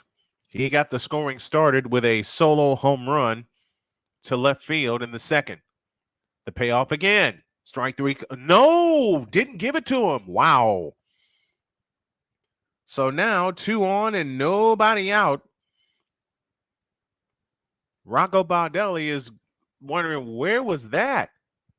Bang, right there on the zone, and didn't get it. He did not get the call. And that was a fastball.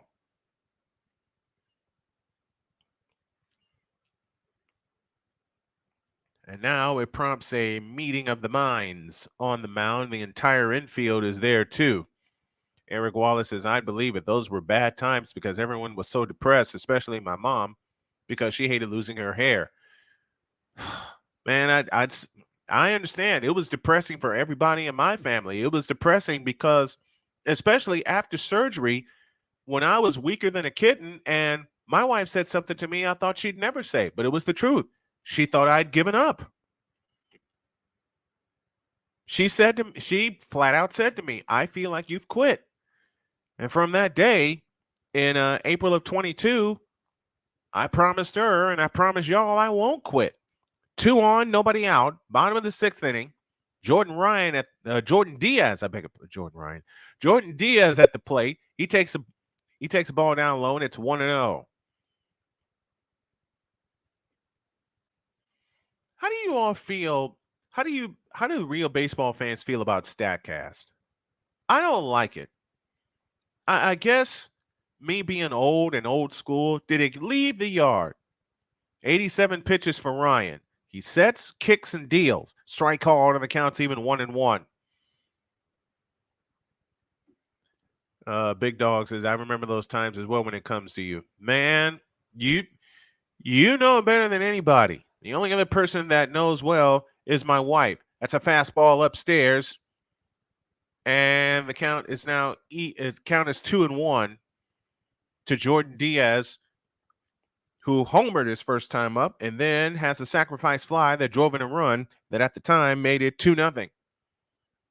The 2-1 to Diaz, swinging a high fly ball foul down the right field line. That will get out of play. Counts now even, 2 balls, 2 strikes to Jordan Diaz, who, as mentioned, got the scoring started with a long home run to left field in the second. We're in the 6th. It's 3-2 in favor of Oakland. Joe Ryan at 90 pitches from the set, kicks and deals. It's low, and the count's full 3-2 as Ryan decided to go with a splitter. Ledmus Diaz, who is 1 for 2 with a double and an RBI, would be next. Man, the middle part of 22, I spent so much time in the hospital it wasn't even funny. The payoff pitch, swinging a miss, and Jordan Diaz is gone. 1 out in the 6th. And that makes 7 strikeout. Wait, let me count that again. 7 strikeouts. And that will constitute a pitching change. All right. We'll take a 75-second break, and we'll tell you who the new pitcher is in a moment.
Jorge Lopez is your new pitcher. 2-2 on the year with a 4.80 ERA. This is his 33rd appearance. He owns 3 saves on the season. 30 innings pitched with 24 strikeouts in his 12th year out of Puerto Rico. He was drafted originally by the Milwaukee Brewers.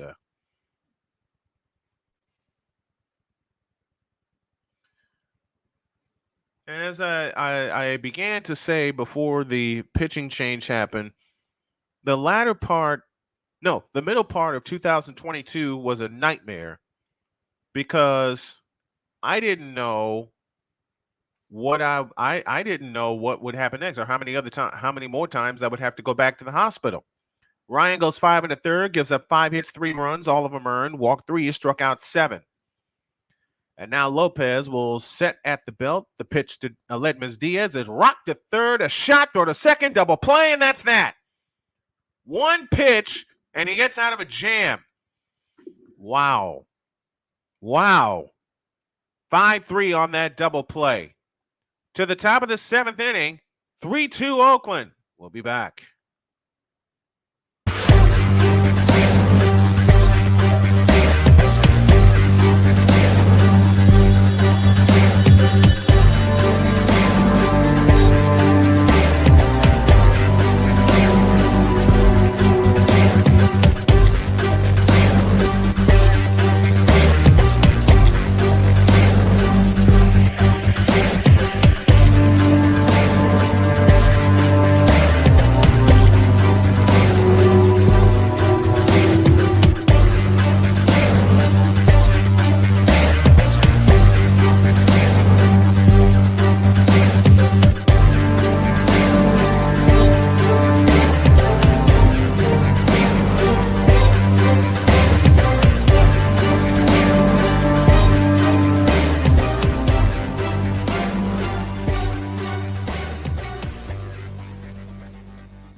Ready to go to the top of the 7th inning as Willie Castro will lead things off. Do y'all want to see the A's stay in Oakland? I do.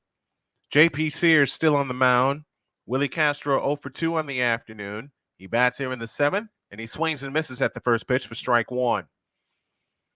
3 runs, 5 hits, no errors for the Athletics. 2 runs, 3 hits, no errors for the Minnesota Twins. Castro 0 for 2. He grounded to short and flew out to left. The 0-1 to Castro, swinging a high pop-up foul out of play, and the count's now 0-2. I'm going to tune into the rest of JJ's call while I strike the set when this concludes. Tomorrow, Snowman in the Morning comes your way 10 a.m. Eastern Time here on the channel, and the Brian Snow Show comes your way at 4 p.m. Eastern Time. And you'll see a couple of interviews I had a chance to do last week, and they're going to be awesome ones. 0-2 the count to Castro. The kick and the pitch, swinging a high fly ball headed to right. Coming in is Seth Brown. He makes the catch. 1 down in the 7th inning. And Castro is now 0 for 3. Here's Max Kepler, who struck out in the 2nd and flew out in the 5th. And he bats here in the 7th. We have played almost 2 hours, and we're into the 7th inning. How about that?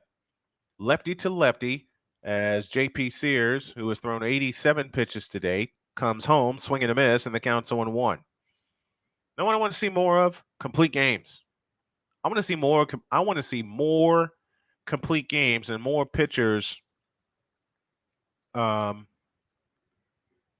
finish what they start.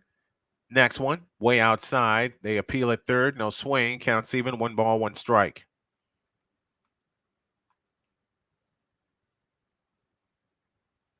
Okay, Shane, help me get a sponsor. Doggone it. 1 ball, 1 strike to count. 1 out, top of the 7th. The pitch to Kepler. Slash to left and down for a base hit. That's the fourth hit of the afternoon for the Minnesota Twins, and the fourth hit allowed by JP Sears. A little bit of an inside-out swing by Mad Max.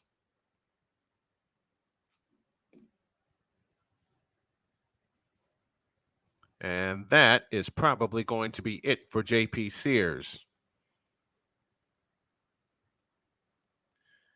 And that is going to be it for him.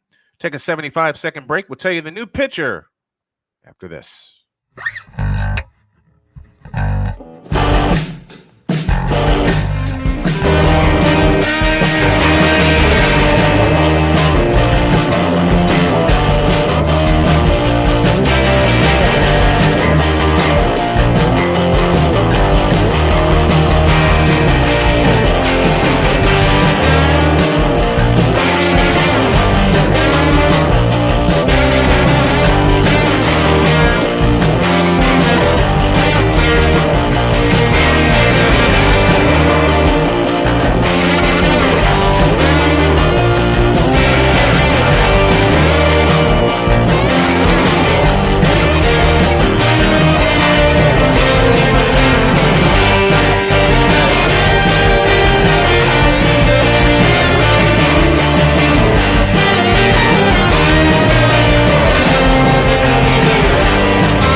All right, we're in the midst of a pitching change, and we will let you know who the new pitcher is in just a moment, as they are still in a break. The Twins are going for the sweep this afternoon. It is 3-2 in favor of the A's, and we are in the top of the seventh inning.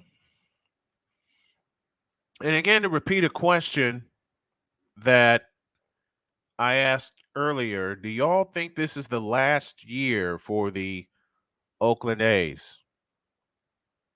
I don't want it to be. I really, really don't. 6 1/3 for Sears, 4 hits, 2 runs, both earned. Didn't walk any. He struck out 7. And the first pitch by Urkic is a ball. 1 ball, no strikes. Lucas Urkic, his 22nd game, 2-0 on the year with a 5.19 ERA, 26 innings pitched. He's walked 15, struck out 38. Next one is a ball, 2-0.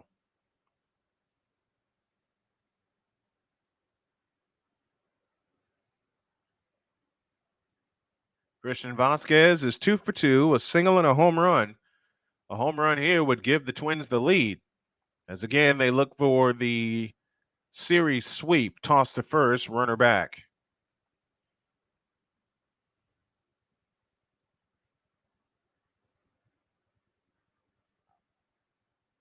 Two and 0 the count to Christian Vasquez. He's got a home run on the afternoon. And the pitch on the way is a strike, and the count's now 2-1.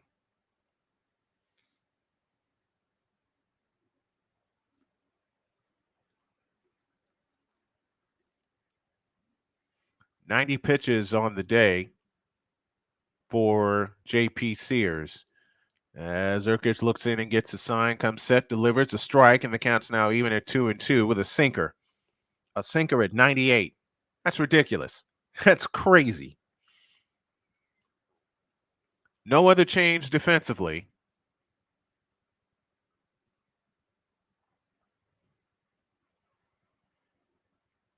And the pitch on the way, slashed foul to the right. We'll do it again.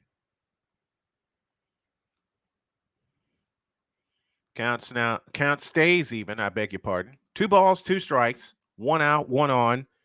We're in the top of the 7th inning. It is 3-2 in favor of the A's. They're trying to hold on to avoid the sweep. Twins trying to come all the way back and get the sweep. The pitch on the way, outside. Counts both 3-2. Fastball way outside. Michael Taylor, 0 for 2 on the day, would be next. I would love to have played baseball professionally. Total lack of talent stopped me because I really didn't learn the game until I got in the booth. That's ball four. That puts 2 runners aboard with 1 out. I beg your pardon. So now you have the tying run at second and the go-ahead run at first, and Michael Taylor is being called back.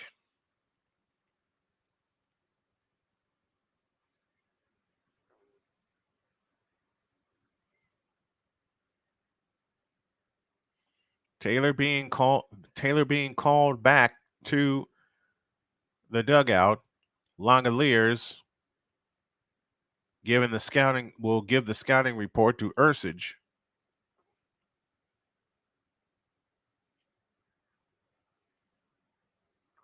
Eduardo Julian is your pinch hitter.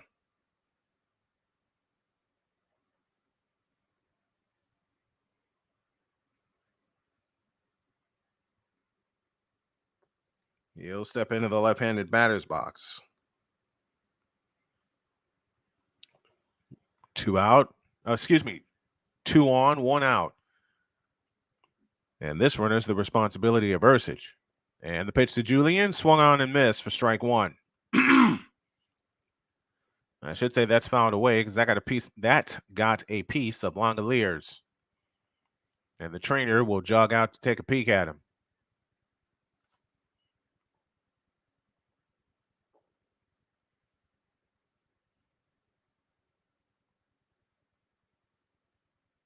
Only what we'll see complete games is if they are shutouts or the bullpen is drained. That's true. Drew Willingham in the house with us. What's up, Drew? Out in Virginia.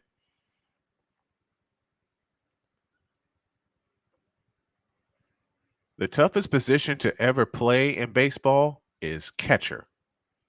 Because I've said it before and I'll say it again. The catcher and the home plate umpire take an absolute beating behind the plate. They take a beating. So Eduardo Julian is now at the plate, down a strike, as Ursage will come set. And the 0-1 pitch, swing and a miss, and the count's 0-2. This time he threw him a changeup, and I wouldn't be surprised if he came back with a changeup. You would love to have Ursage induce a ground ball for a double play. We're in the top of the 7th, 3-2 in favor of the A's, and the pitch upstairs, 1-2. Came back with a changeup that time. Kepler at second, Vasquez at first. With a 1 out, as Ursage, the right-hander, comes set, and the pitch to Julian is hit out of play to the left. And we'll do it again. The toughest position to play in baseball is catcher. Not just physically, but mentally. The catcher calls the game. 1-2 the count here in the 7th. Julian is ready, and the 1-2 pitch is low with a sinker, and it's 2-2. Willie Castro began this inning with a flyout, then a single by Kepler and a walk to Vasquez. Eduardo Julian is hitting for Michael Taylor. That's where we stand here in the 7th inning. The pitch, slap to third. Great play, but he fumbled it. Oh, my goodness. The bases are now loaded. Let's see how they score that as Julian is now aboard with Alex Kirilloff next. I mean, that was an absolute rocket hit to third, but Aledmus Diaz couldn't corral it long enough to make a throw. Wow. And that is a base hit. So now you have the bases loaded. The pitch is a strike, and the count's 0-1. So now you have Kepler at third, Vasquez at second, and Eduardo Julian at first with Alex Kirilloff at the plate. 1 for 2 with a home run. That came in the 5th inning.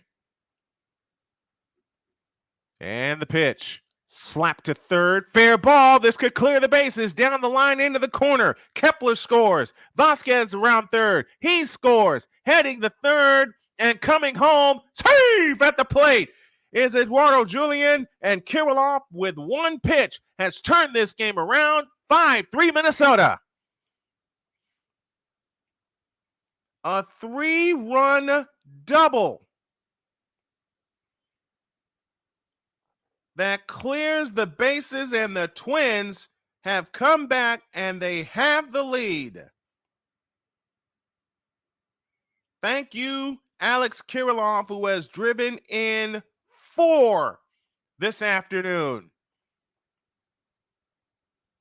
And that was the correct call, as Langoliers could not get him. The pitch to Correa is low for ball 1. Correa 0 for 2 with a hit by pitch. And you can close the book on JP Sears. He gave up 3 runs. And the pitch on the way is a strike, and the count's 0-1. So 3 runs, all earned, given up by JP Sears. The other 2 given up by Ursich. Correa's average has dipped to 232 on the year. And the pitch on the way outside with a cutter. And the count's 2-1. 1 out, 1 on, 3 runs in, and that actually turned into a triple. Infield up all the way around. The 2-1 to Correa is low and outside. It's 3-1.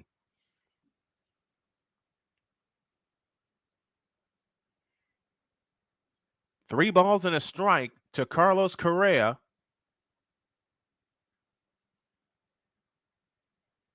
Ursich now comes set.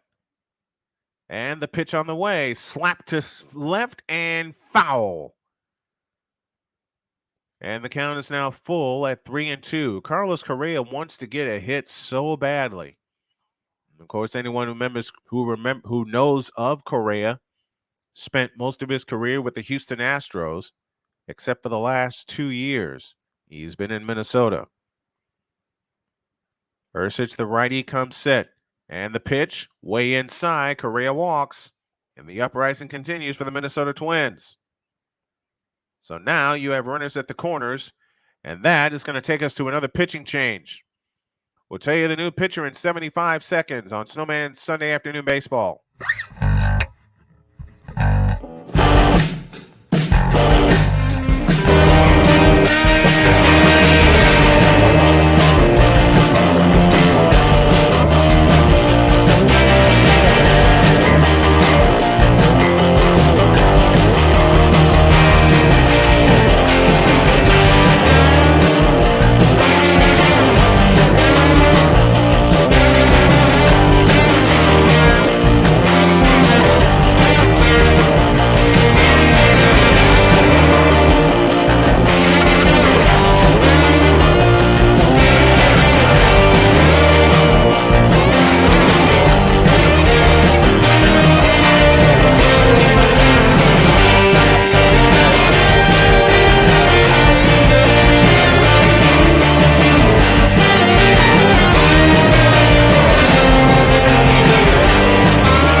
Time for another pitching change, and this time is Shintaro Fujinami in his 33rd appearance, 5-8 on the year, 9.06 ERA, 46 2/3 innings pitched. He's walked 30, struck out 50.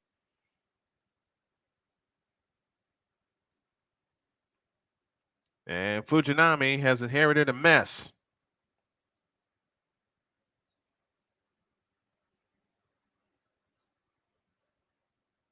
And the two runners aboard are the responsibility of Ursage, who was protecting a 3-2 lead, and then Alex Kirilov happened. Here's Donovan Solano, who's 0 for 3 on the afternoon. Fujinami will work from the low set position, looks in and gets his sign, kicks and deals. Swing and a miss on a fastball, and the count's 0-1. I think I have the timing down pat for all of the breaks, and I will soon communicate this with both my producers, with Shane and with Cole Johnson, my fabulous executive producer, as well as my coordinating producer, the lovely Dr. K. And that is bounce to short, flip to second one, return to first in time, double play, inning over. But the damage has been done. 3 runs, 3 hits, no errors, and they leave 2. The Twins have grabbed the lead 5-3. Time to stretch in Oakland.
What an uprising for the Minnesota Twins as they now have the lead 5-3 as we head to the bottom of the 7th inning. A 3-run 7th has given the Twins the lead as Langoliers, Allen, and then the top of the order and Tony Kemp due up for the Oakland A's as they bat here in the bottom of the 7th inning. Jorge Lopez now on, working with the lead. He'll be in line for the win. The pitch to Langoliers is outside for ball 1 with a sinker. Langoliers has struck out twice in the 3rd and 4th inning. He came in hitting at 236. The 0-1 low. The 1-0 is low with a sinker, and it's 2-0.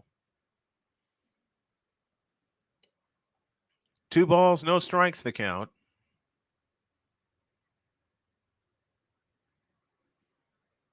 And the 2-0 from Lopez is a knuckle curve that missed, and it's 3-0. Wow.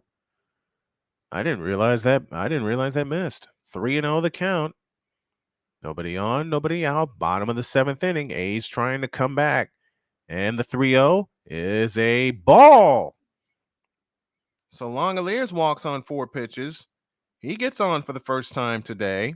That'll bring the tying run and Nick Allen to the plate. Activity now in the Oakland bullpen as Lopez wondering what was that.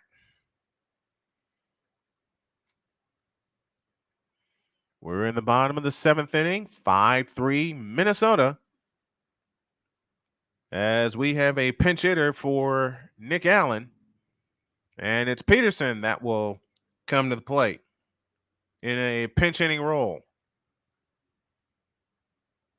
And the pitch is a strike, and the count's 0-1. Jace Peterson at 212, 5 home runs. He's driven in 23.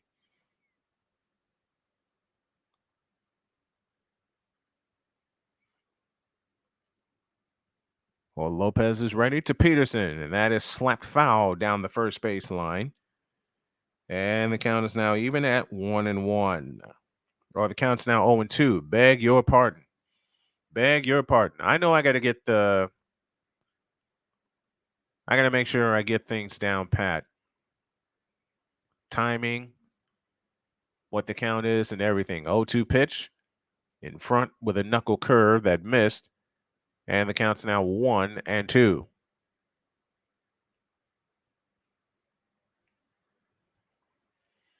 1-2 the count.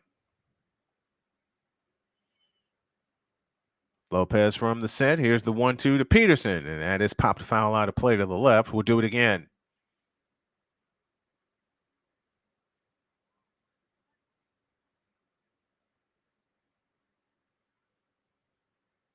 One ball, two strikes to Peterson, who represents the tying run for the A's as they trail 5-3 here in the bottom of the 7th inning.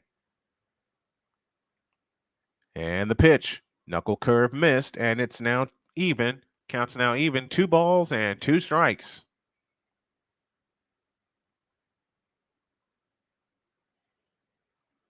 I make some changes here on my desktop. I will do that. There's a couple of things I need to change. 3-0 San Diego leads Philadelphia from the scoreboard that I'm looking at. We'll give you a full update in a minute. Swing and a miss. Peterson is gone. 1 down in the 7th inning. So Peterson strikes out in his only appearance, or his first appearance, I beg your pardon. I want to say this is his last trip to the plate.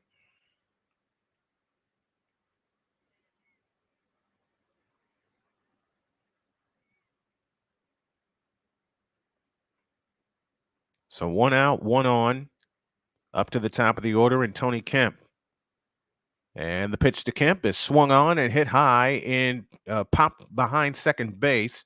Solano coming out. Coming in is the right fielder Kepler. He makes the catch, and there's 2 down in the inning. And Kemp mad at himself for swinging at that pitch. And here is Zach Geloff.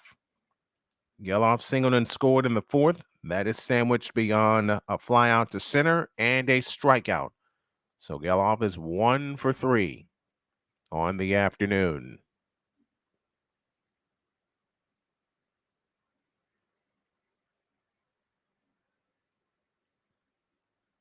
And the first pitch is a strike, and the count's 0-1 to Zach Geloff. JJ Bleday would be next. Seth Brown behind him. We're in the 7th. 5-3 Minnesota. Lopez sets from the belt, kicks and fires. Bounced off his foot, foul. And the count's 0-2.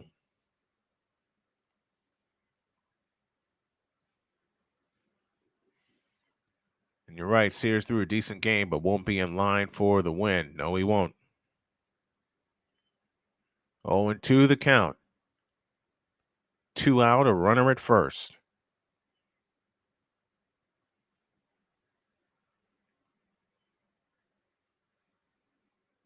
10 on the pitch clock, and the 0-2 is outside, and it gets away. Trotting to second is Langoliers, I beg your pardon.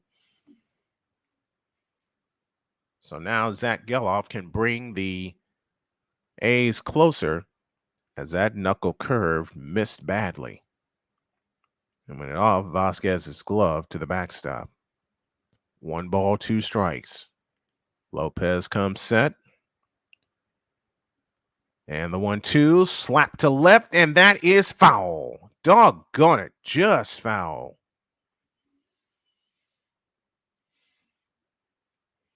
So Langoliers will retreat back to second base. JJ Bleday would be next. You would love to get him to the plate.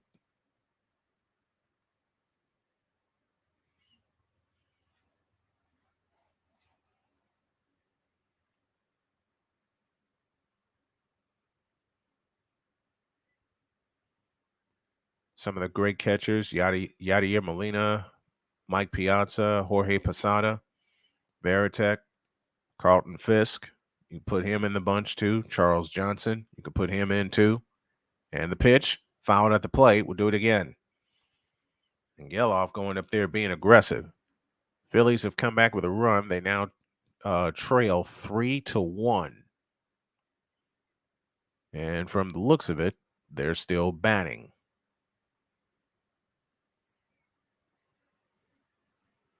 There's a couple things.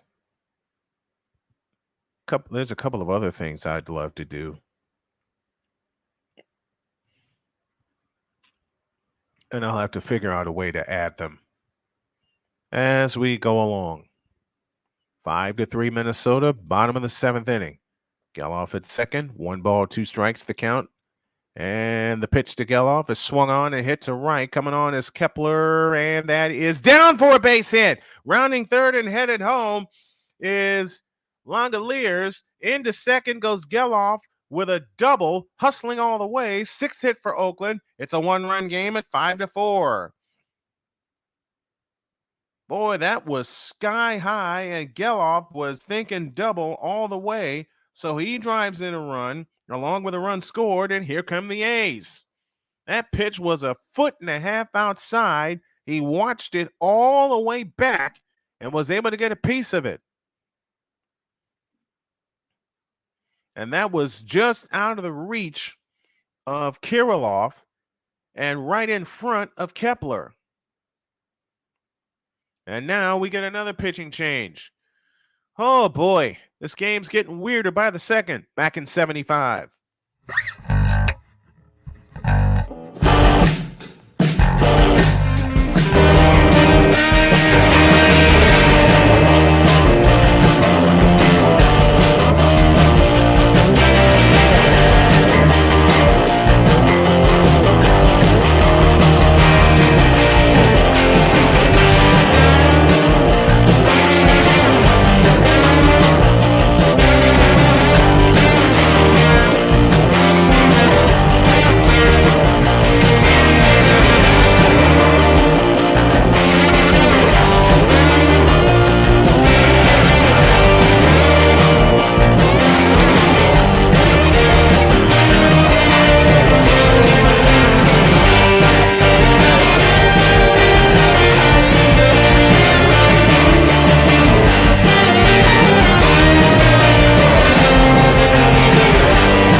Bottom of the 7th inning, 5-4 now in favor of the Minnesota Twins. And we have another pitching change as Pagan comes on for the Twins to face J.J. Bleday. And the pitch to Bleday is swung on and clobbered deep to right, but foul for strike 1. Man alive, straighten that out. You got something. Bleday 0 for 2 with a walk. He walked and scored in the 4th inning. Minnesota got 3 here in the top of the 7th. Oakland trying to respond. They got one of them back. Geloff at second, representing the tying run. Pagan comes home, swinging a miss, and the count's 0-2. And our pitching change brings us Emilio Pagan with his 36th appearance, 3-1 on the year, 3.79 ERA, 38 innings pitched. He's walked 13, struck out 36. Lefties are hitting .288 against him. And the 0-2, swing and a miss, and that's that. Doggone it. Good chance for the A's, but they get one. on a hit, and they leave one. We go to the eighth. Minnesota 5, Oakland 4.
All right, we go to the top of the eighth inning. Here in Oakland, it's Buxton, Farmer, and Willie Castro due up for the Twins as they now lead 5-4 as the Oakland A's got one of the runs back that they surrendered. They got one of the runs back that they surrendered. If y'all haven't had a chance yet, my buddy Play-by-Play with JJ now has the Phillies and the San Diego Padres. If you hadn't had a chance to go subscribe to his channel, I say that you do so. Fujinami will start the eighth inning and deliver to Buxton. It's a strike, and the count's 0-1. Buxton is 0 for 3, fly out to center, and 2 strikeouts, both of them called. Jace Peterson now is at third base. Aledmus Diaz has gone to short. And Nallen is out of the game. Swing and a miss, and the count's 0-2 on a cutter.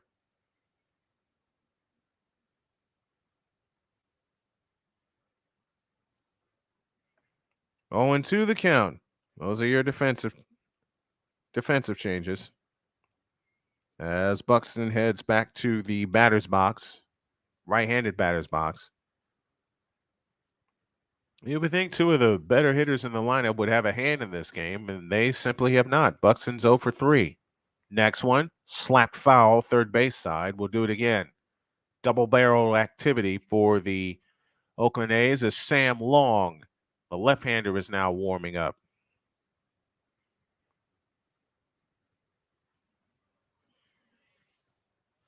Fujinami came on in that 7th inning in the midst of a Minnesota uprising. And the 0-2 is upstairs at 100 miles an hour with a fastball. And the count is now 1-2 to Byron Buxton. Buxton would love for Buxton to get a hit here. 1-2 pitch, way inside, counts even 2-2 with a cutter.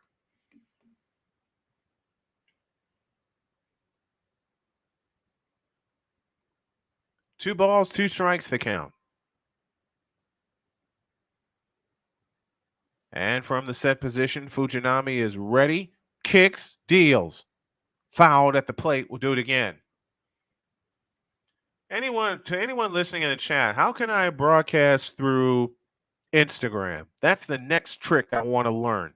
If anybody can provide me an answer, please do so in the chat or email snowmanmultimedia@gmail.com.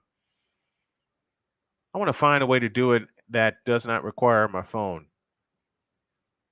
And the 2-2 pitch. Swing and a miss. Buxton's gone. He has struck out for the 3rd time this afternoon. The last 3 times he's been up, he's struck out.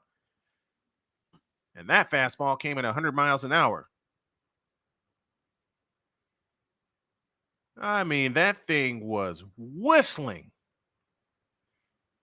Now to bring Kyle Farmer to the plate, who was also 0 for 3. Clearly a frustrating day for Byron Buxton, who has struck out 3 times and is now 0 for 4. And the pitch to Farmer swung on and missed for strike one with a splitter. A splitter at 92 miles an 92 mile an hour splitter. A splitter. That's crazy. That is crazy. The 0-1 pitch is low with a splitter again. And the count's now even 1-1 strike. 8th inning, as Fujinami is now on.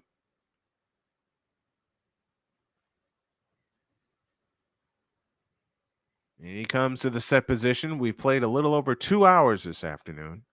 And the pitch, swinging a high fly ball into deep left field. Tony Kemp back under it, in front of the track, makes the catch, 2 down in the inning. We were cruising right along until the 6th inning happened. Until the 7th inning happened. And then Minnesota just decided to go completely nuclear and give us a 3-run uprising. Here's Willie Castro to the plate. 0 for 3 on the afternoon. A ground out, a line out, and a fly out. Castro in the left-handed batter's box. Fujinami, right-hander on the mound, stands tall. And he delivers a fastball low for ball 1 at 101 miles an hour.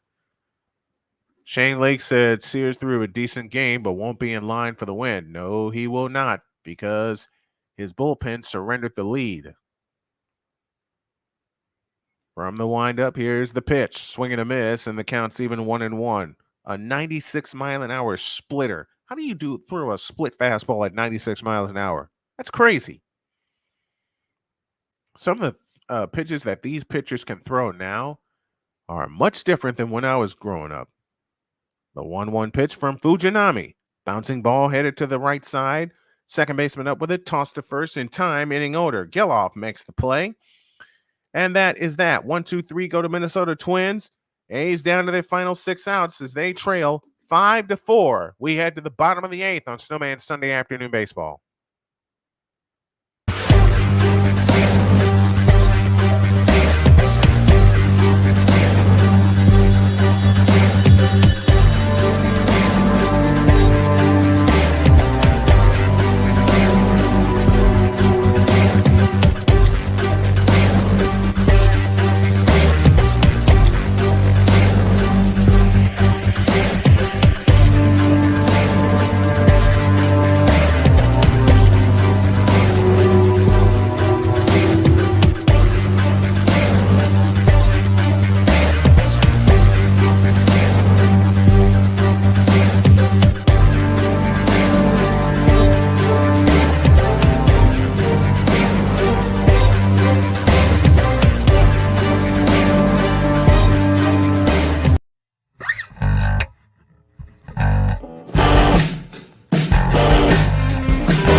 We go to the bottom of the 8th inning. Each team has 6 hits, but the Minnesota Twins lead 5-4.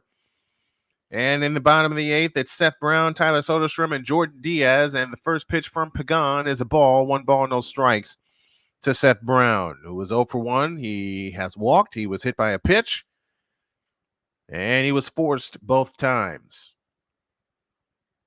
And Pagan did not like something.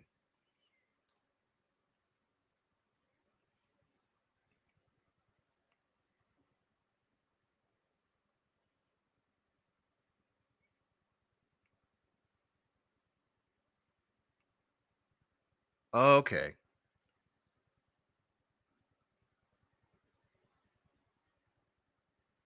There's a piece of equipment that Pagan didn't like. Something was broken. And we have activity down in the Oakland Athletics bullpen.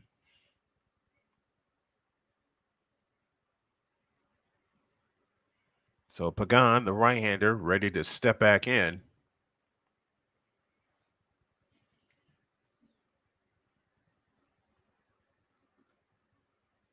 Brown comes set, and Pagan comes set. The pitch to Brown, swinging a high fly ball headed into left field. Under it is Castro. He's got it. One down in the 8th inning.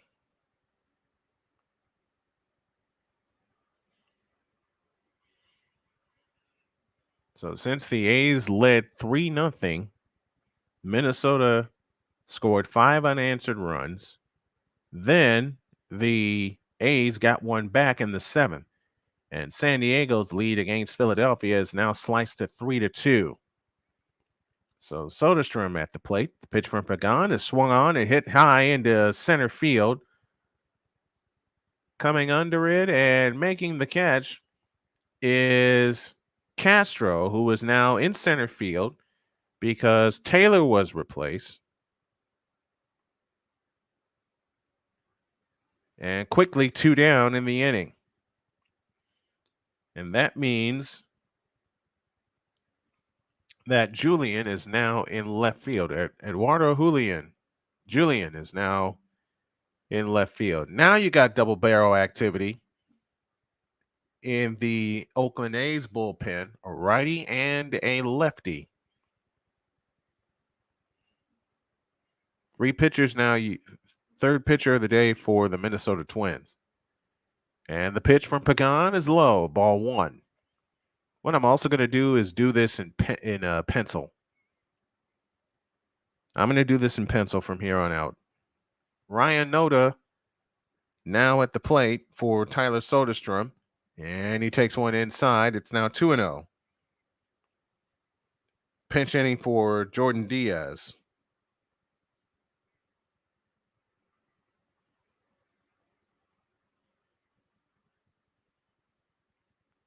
And he'll stay in the DH role, assuming, should he come up again. And that's slapped foul to the backstop, and the count's now 2-1. 5-4 Minnesota here in the bottom of the 8th inning. For those of you listening on SM Sports, we appreciate you doing so. As Noda in the left-handed batter's box, Pagan comes home. Outside, 3-1. And they're threatening to put the tying run on base with Aledmys Diaz on deck. Aledmys Diaz should get to him as 1 for 3 on the afternoon. But you got to go through Noda first, and that is fouled out of play to the left. And the count's now full at 3-2. I'll give a little quick peek about how I set things up here. And that's one thing I'm going to add to my Patreon.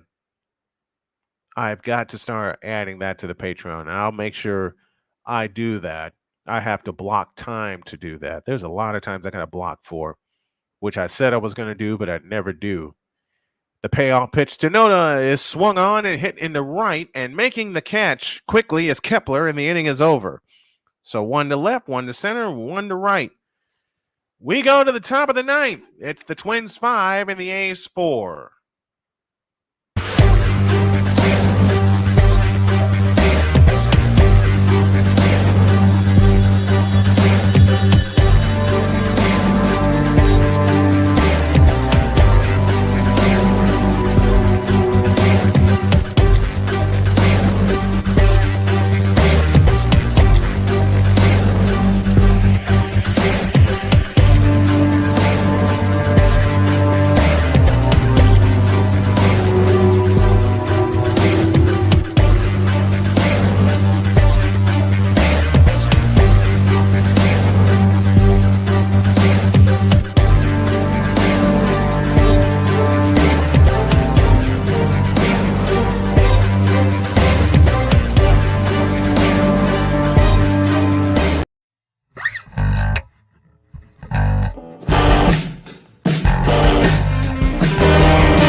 learned today. I have to really get serious about doing this the way I would do it if I was at a ballpark, because if there's anything JJ has taught me, it's this is the new wave of sportscasting, and COVID brought it on, and who's to say folks like us can't take advantage of it?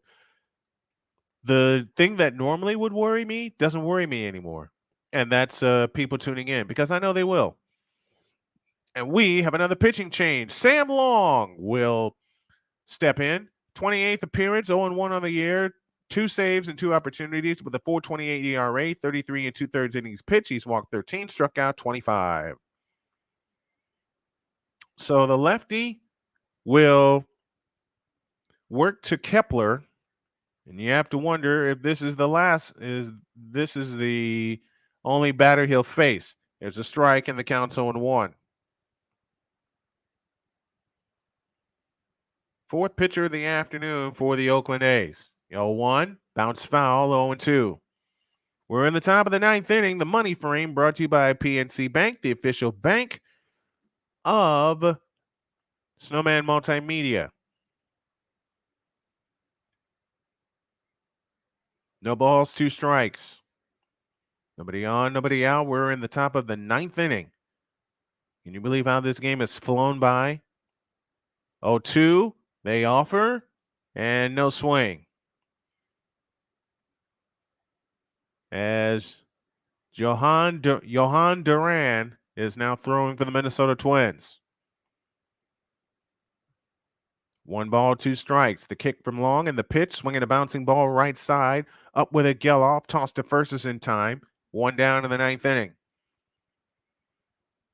That makes 6 in a row retired by Oakland pitching since that 7th inning uprising. Twins trying to get out of here with a sweep. Oakland trying to come all the way back and win it.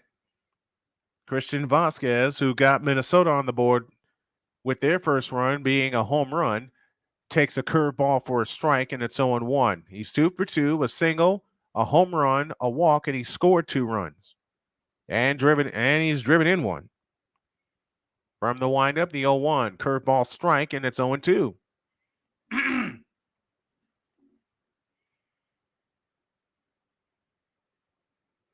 Philadelphia has now grabbed the lead over San Diego. It's now 4-3 Philadelphia. Counts now 1-2 to Christian Vasquez. 1 out, nobody on here in the top of the 9th inning. Twins 5, A's 4. The pitch on the way. Swing and a miss. And Vasquez is retired for the first time this afternoon. 9th strikeout by Oakland Athletics pitching this afternoon. And there's 2 out now in the inning.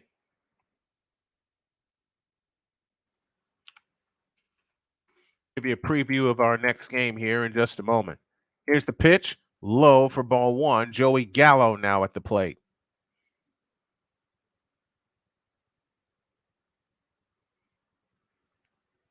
Gallo, the second pinch hitter in this spot.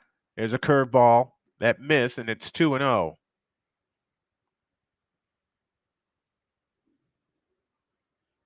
Joey Gallo at 187, 16 home runs. He's driven in 30 on the year. The 2-0 to Gallo is a ball, 3-0.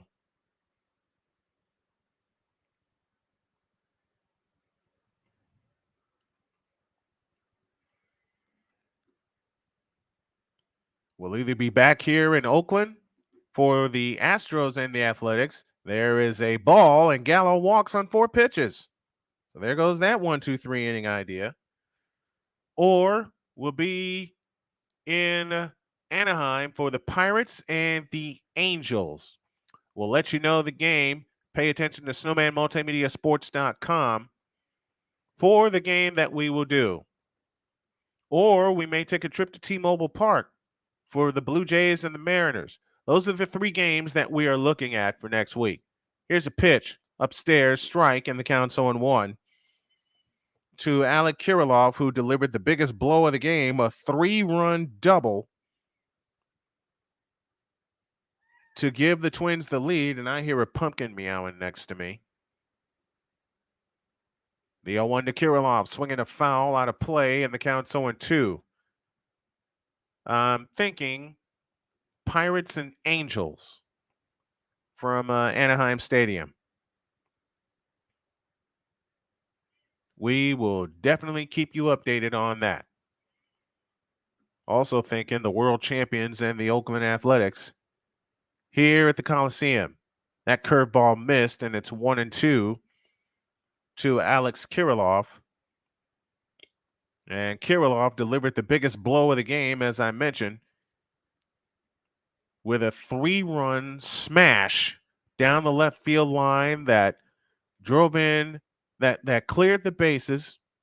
He's got 4 RBIs on the afternoon, and that is grounded to second.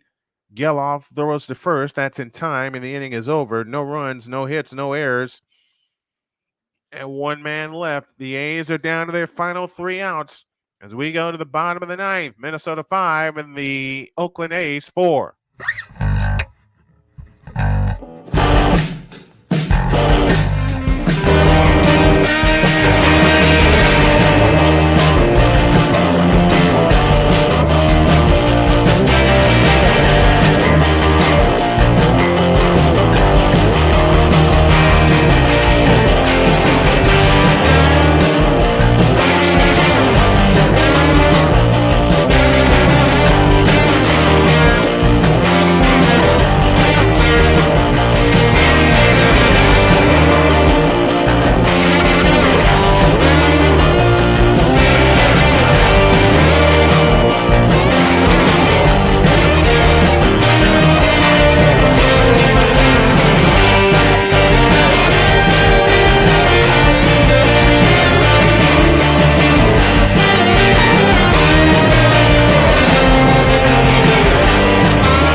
Bottom of the money frame coming up, and it is 5-4 in favor of the Minnesota Twins.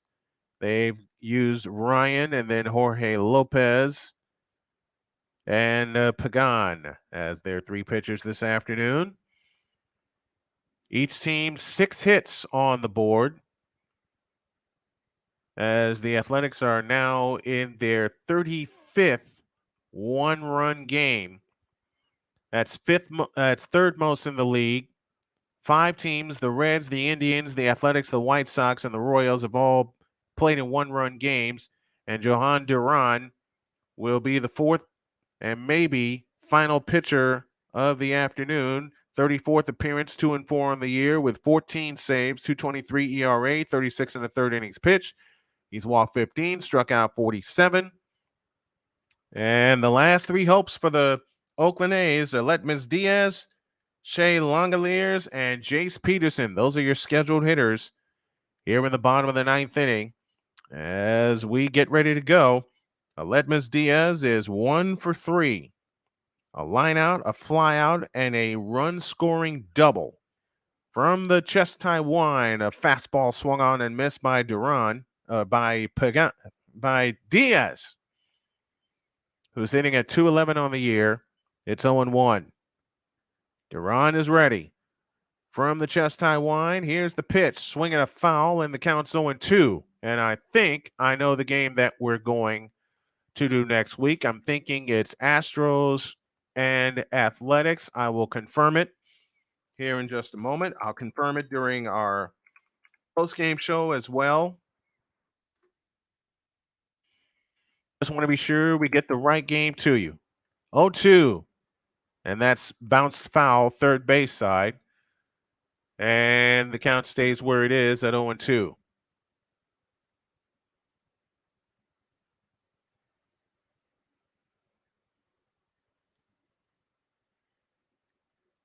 Oh, 2 one more time to Letmus Diaz. Bounced in front of the plate.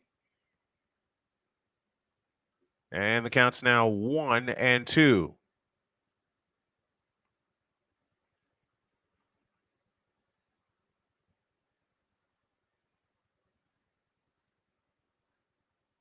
One and two, the count. And the 1-2 from Duran. Swung on, grounded to first. Up with it is Kirilov. He'll race to the bag in time. One down in the ninth.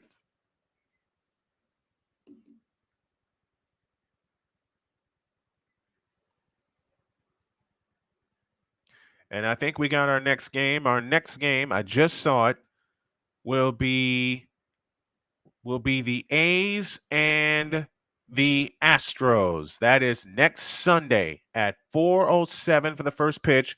We'll come up at 3:45 to give the fans a chance to gather in. Here's the pitch to Langoliers. It's outside for ball one. So the A's will get a visit from the world champion Astros, who are fighting for the division as well as the wild card. We'll have that for you next Sunday. And that's popped out of play. And the count's 0-1 to 1-1 to Langoliers, who is 0 for 2 with a walk and a run scored. Each team 6 hits on the afternoon, but a 3-run seventh has gotten the Twins the lead, and that swung on and missed at 101 miles an hour, and possibly a sweep for the Minnesota Twins.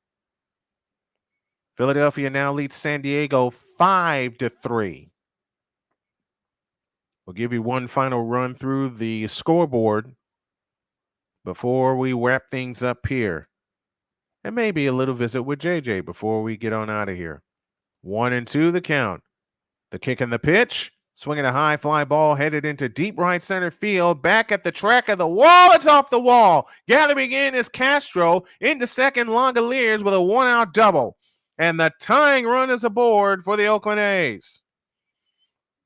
First hit of the afternoon for Shea Langoliers. Their 7th hit. And the A's are still alive. That came within an eyelash of getting out of here. Off the top of the wall. And Langoliers now stands at second, representing the tying run with 1 out. And now we got a pinch runner in Thomas for Oakland to get some speed on the bases. A chance to tie for the A's. And here is Jace Peterson. The pitch outside with a fastball, a splitter for ball one. Peterson struck out in the 7th inning.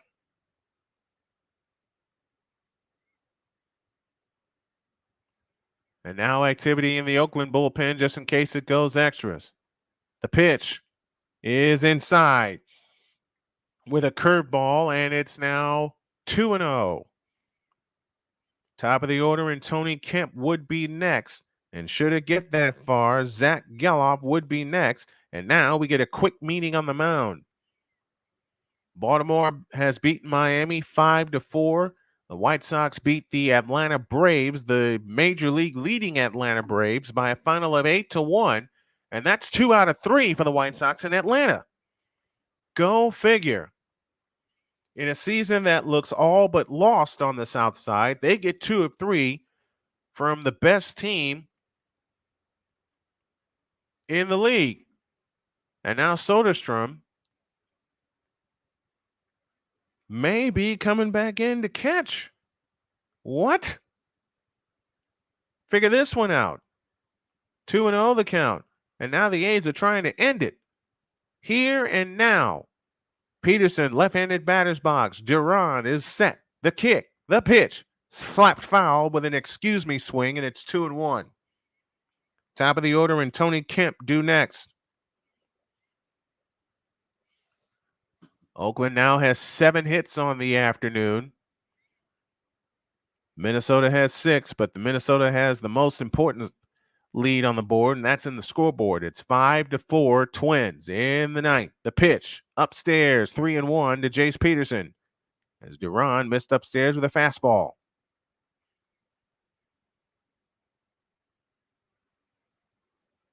Arizona loses to Toronto 7-5 up in the Sky Dome. 3-1 the count. Peterson is ready. So is Duran. And the 3-1 pitch is swung on and popped up into left field. Coming on is Julian. He makes the catch. 2 down in the inning. And the A's are down to their final out.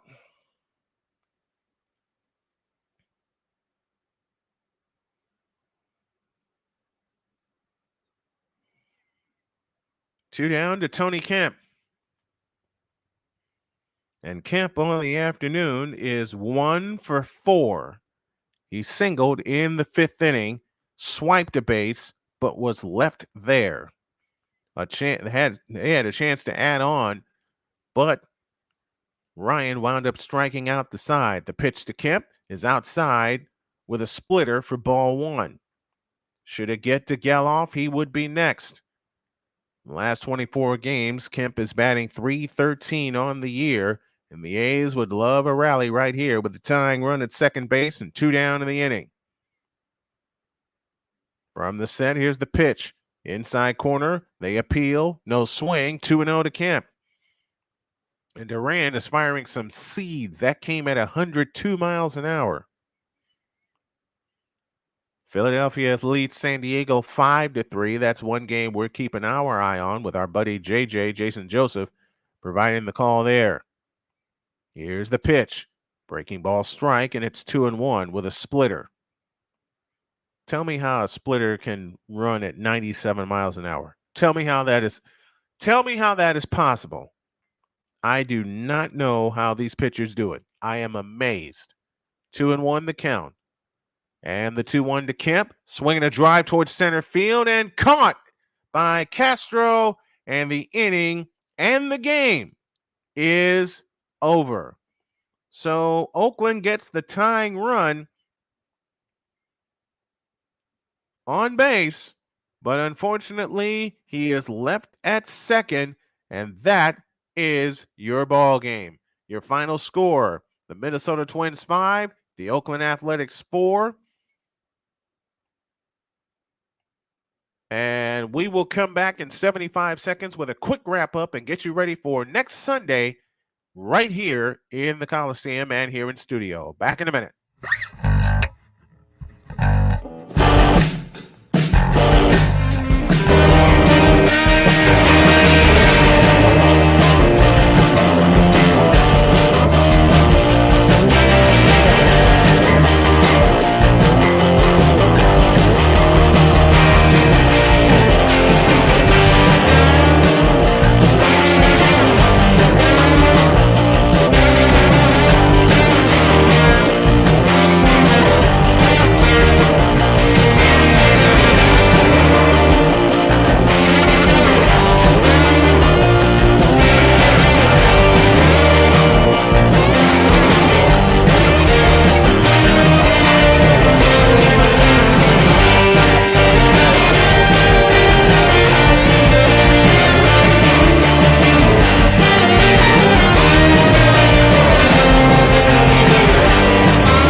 Well, that'll put a wrap on this edition of Sunday Afternoon Baseball. I want to thank y'all for joining me. Your final totals on the board look like this for the Minnesota Twins, who are now 48 and 46 on the year. 5 runs, 6 hits, no errors, 4 left on base. And for the Oakland Athletics, 25 and 70 on the year. 4 runs, 7 hits, no errors, 6 left on base, including the tying run in the bottom of the ninth inning. Jorge Lopez is your winner. Ursage is the loser. We played this game in 2 hours and 49 minutes. Next Sunday, it's the world champion Houston Astros going up against these same Oakland Athletics. And we'll have it for you beginning at 3:45 p.m. Eastern Daylight Time. Glad that the folks that came aboard joined us. I know there's going to be more. The more that we do this, my thanks to my super producer, Shane Lake, my executive producer, Cole Johnson, and, of course, our coordinating producer here in the studio, the lovely Jody Snow, a.k.a. my beautiful Dr. K, for helping to make things happen, and to Sonia Fox for helping to make things happen as one of our coordinators as well. My time is up. Hope you all enjoyed it as we enjoy bringing it to you. We'll see you next Sunday right here at 3:45 for the Astros and the Oakland Athletics. Goodbye and God bless everybody.